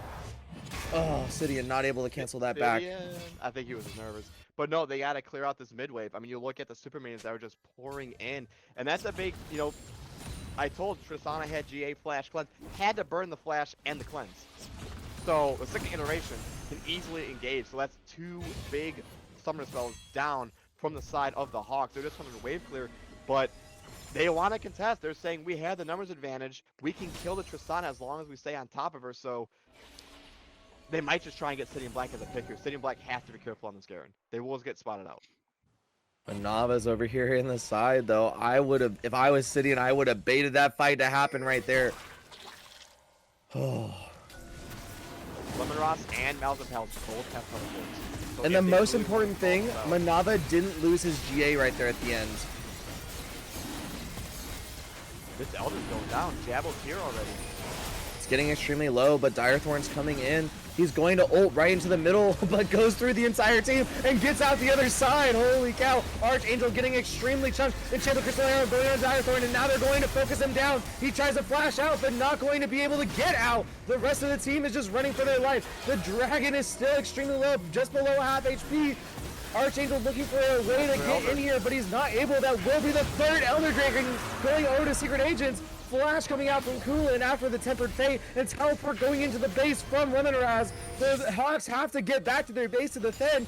Archangel over here going to look for an opportunity, drops the Leap of Faith as well as the Moonfall does have his HP, but you lose all of your HP. City and Black going to try to finish him off now. The binding does not connect. Ignite getting dropped into Mosk Injustice going to just proc the Sterix. Now Cooling coming in with the Soul Tackles, going to start him up, but people are chasing in the bot lane. It's only Frozen Bullet in the base. We don't have anyone else to push. Manava just fighting for his life, loses his GA. That does go down.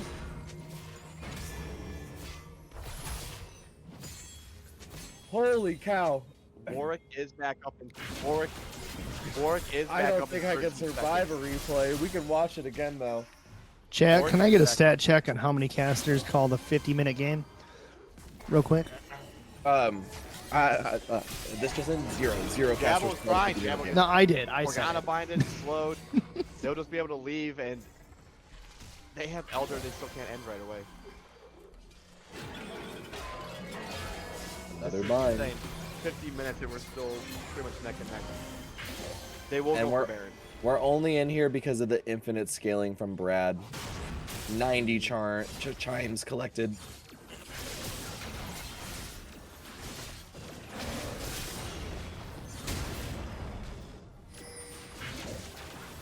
This May, unironically, finally, forever, for the first time in this 52-minute game, be what decides it. We have Teleport coming out from me, Mouse and Pals, looking for an opportunity. Manava just spawning, coming out of base, does have cleanse available. Archangel coming in, trying to get his ultimate off, not able to do much more. That will be the Baron after Archangel goes down. That's Baron over for the Secret Agents. Now it's going to be 4-on-5. Can they hold this game? If they can hold this game, the death timers are over a minute. They will be able to end. Whoever wins this next fight should decide the game.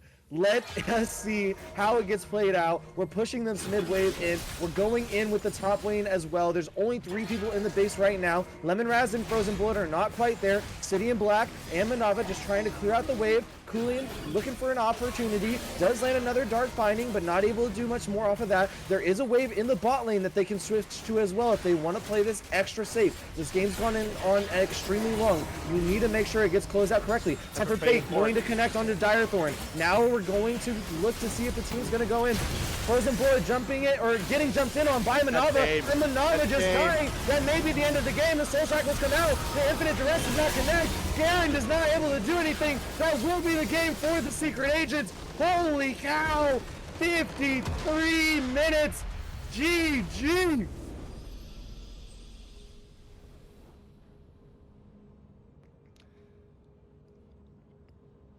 Hawks, welcome to the upper bracket and also get introduced to the lower bracket. The Secret Agents pull it out, and I hate to say it, momentum?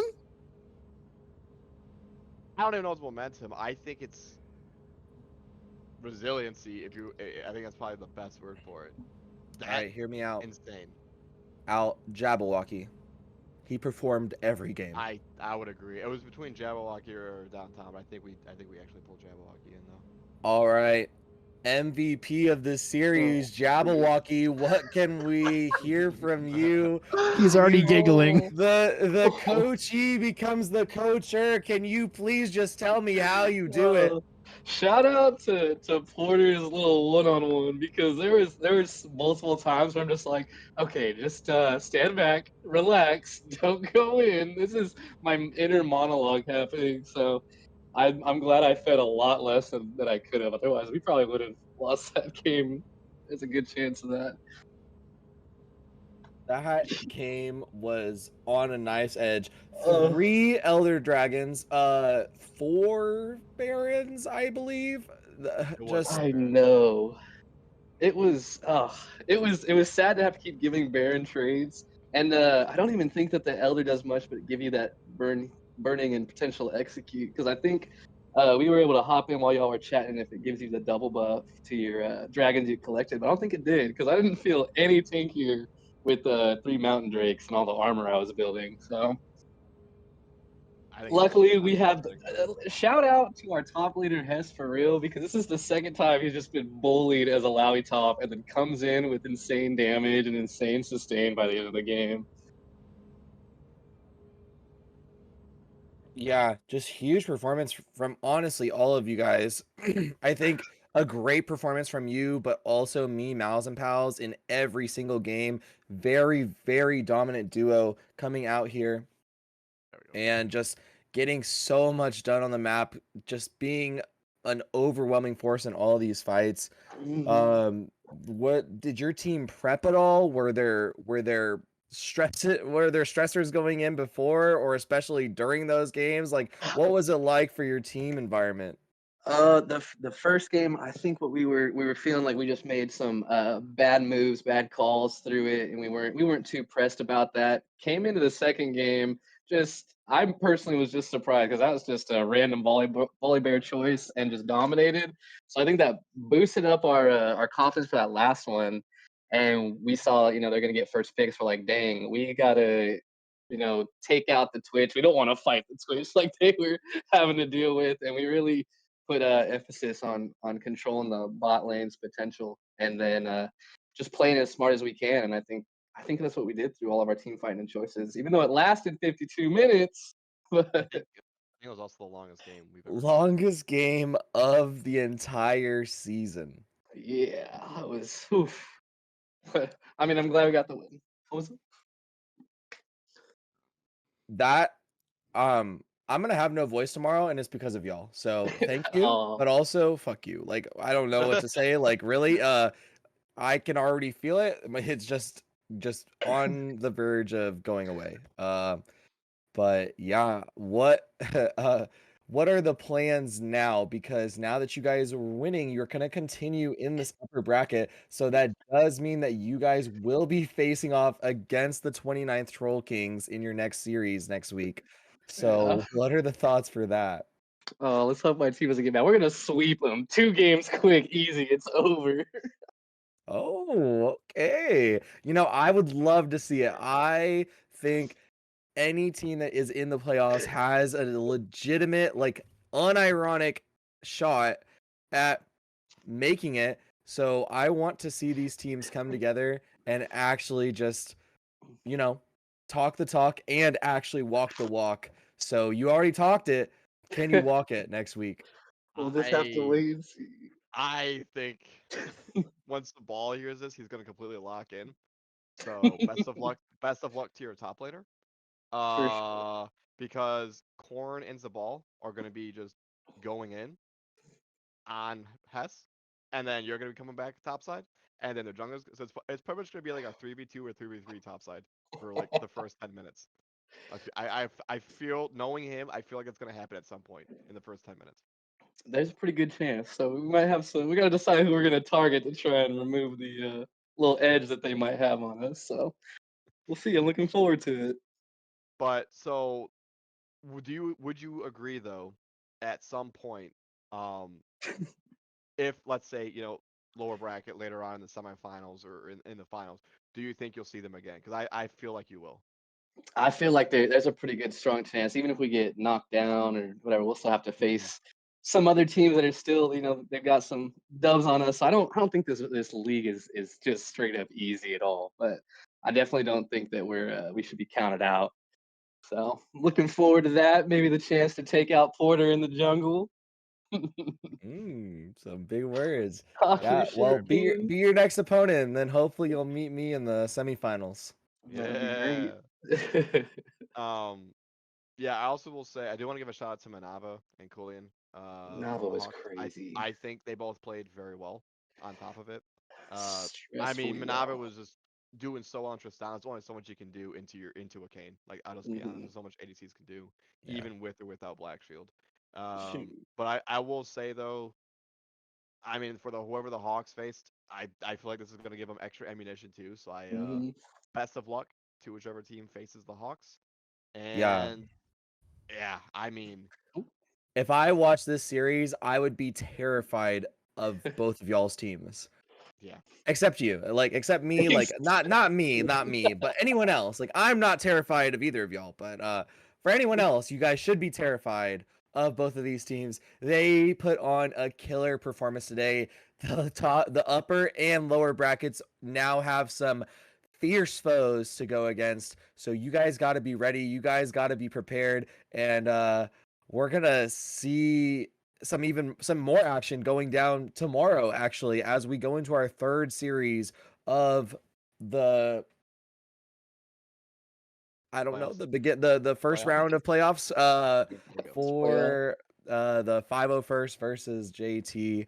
But yeah, it's gonna be a great game, a great series tonight. Hopefully, a great series tomorrow. Probably won't live up to the same height as tonight was, but yeah, we hope to see you all there. Thank you and congratulations for continuing on in the playoffs on the upper bracket. So good Come job. support JT. All right. Well, have a good night, y'all. Have a good night. But as far as we go, that match tomorrow is at 1900. Join us back for the 501st. Taking, I think you elected blue side, correct, for game 1, or did you elect red side for Yeah, game 1? Blue side. blue Okay. side. So there'll be a blue side for game 1 against Joint Time Maritime Vanguard. I am your color catcher tonight, Eternal Cries, with my play-by-play Sejuani's Flail. The other analyst in the booth, Tony Tallboy. And I want to also shout out to our production, IS Tallow, for always putting this on and making sure the stream runs smoothly, as well as having the nice replays that definitely helps with what we are talking about. But everyone have a great night tonight. We'll see you tomorrow at 1900 for the third playoff series. Until then, sweet dreams. See you tomorrow.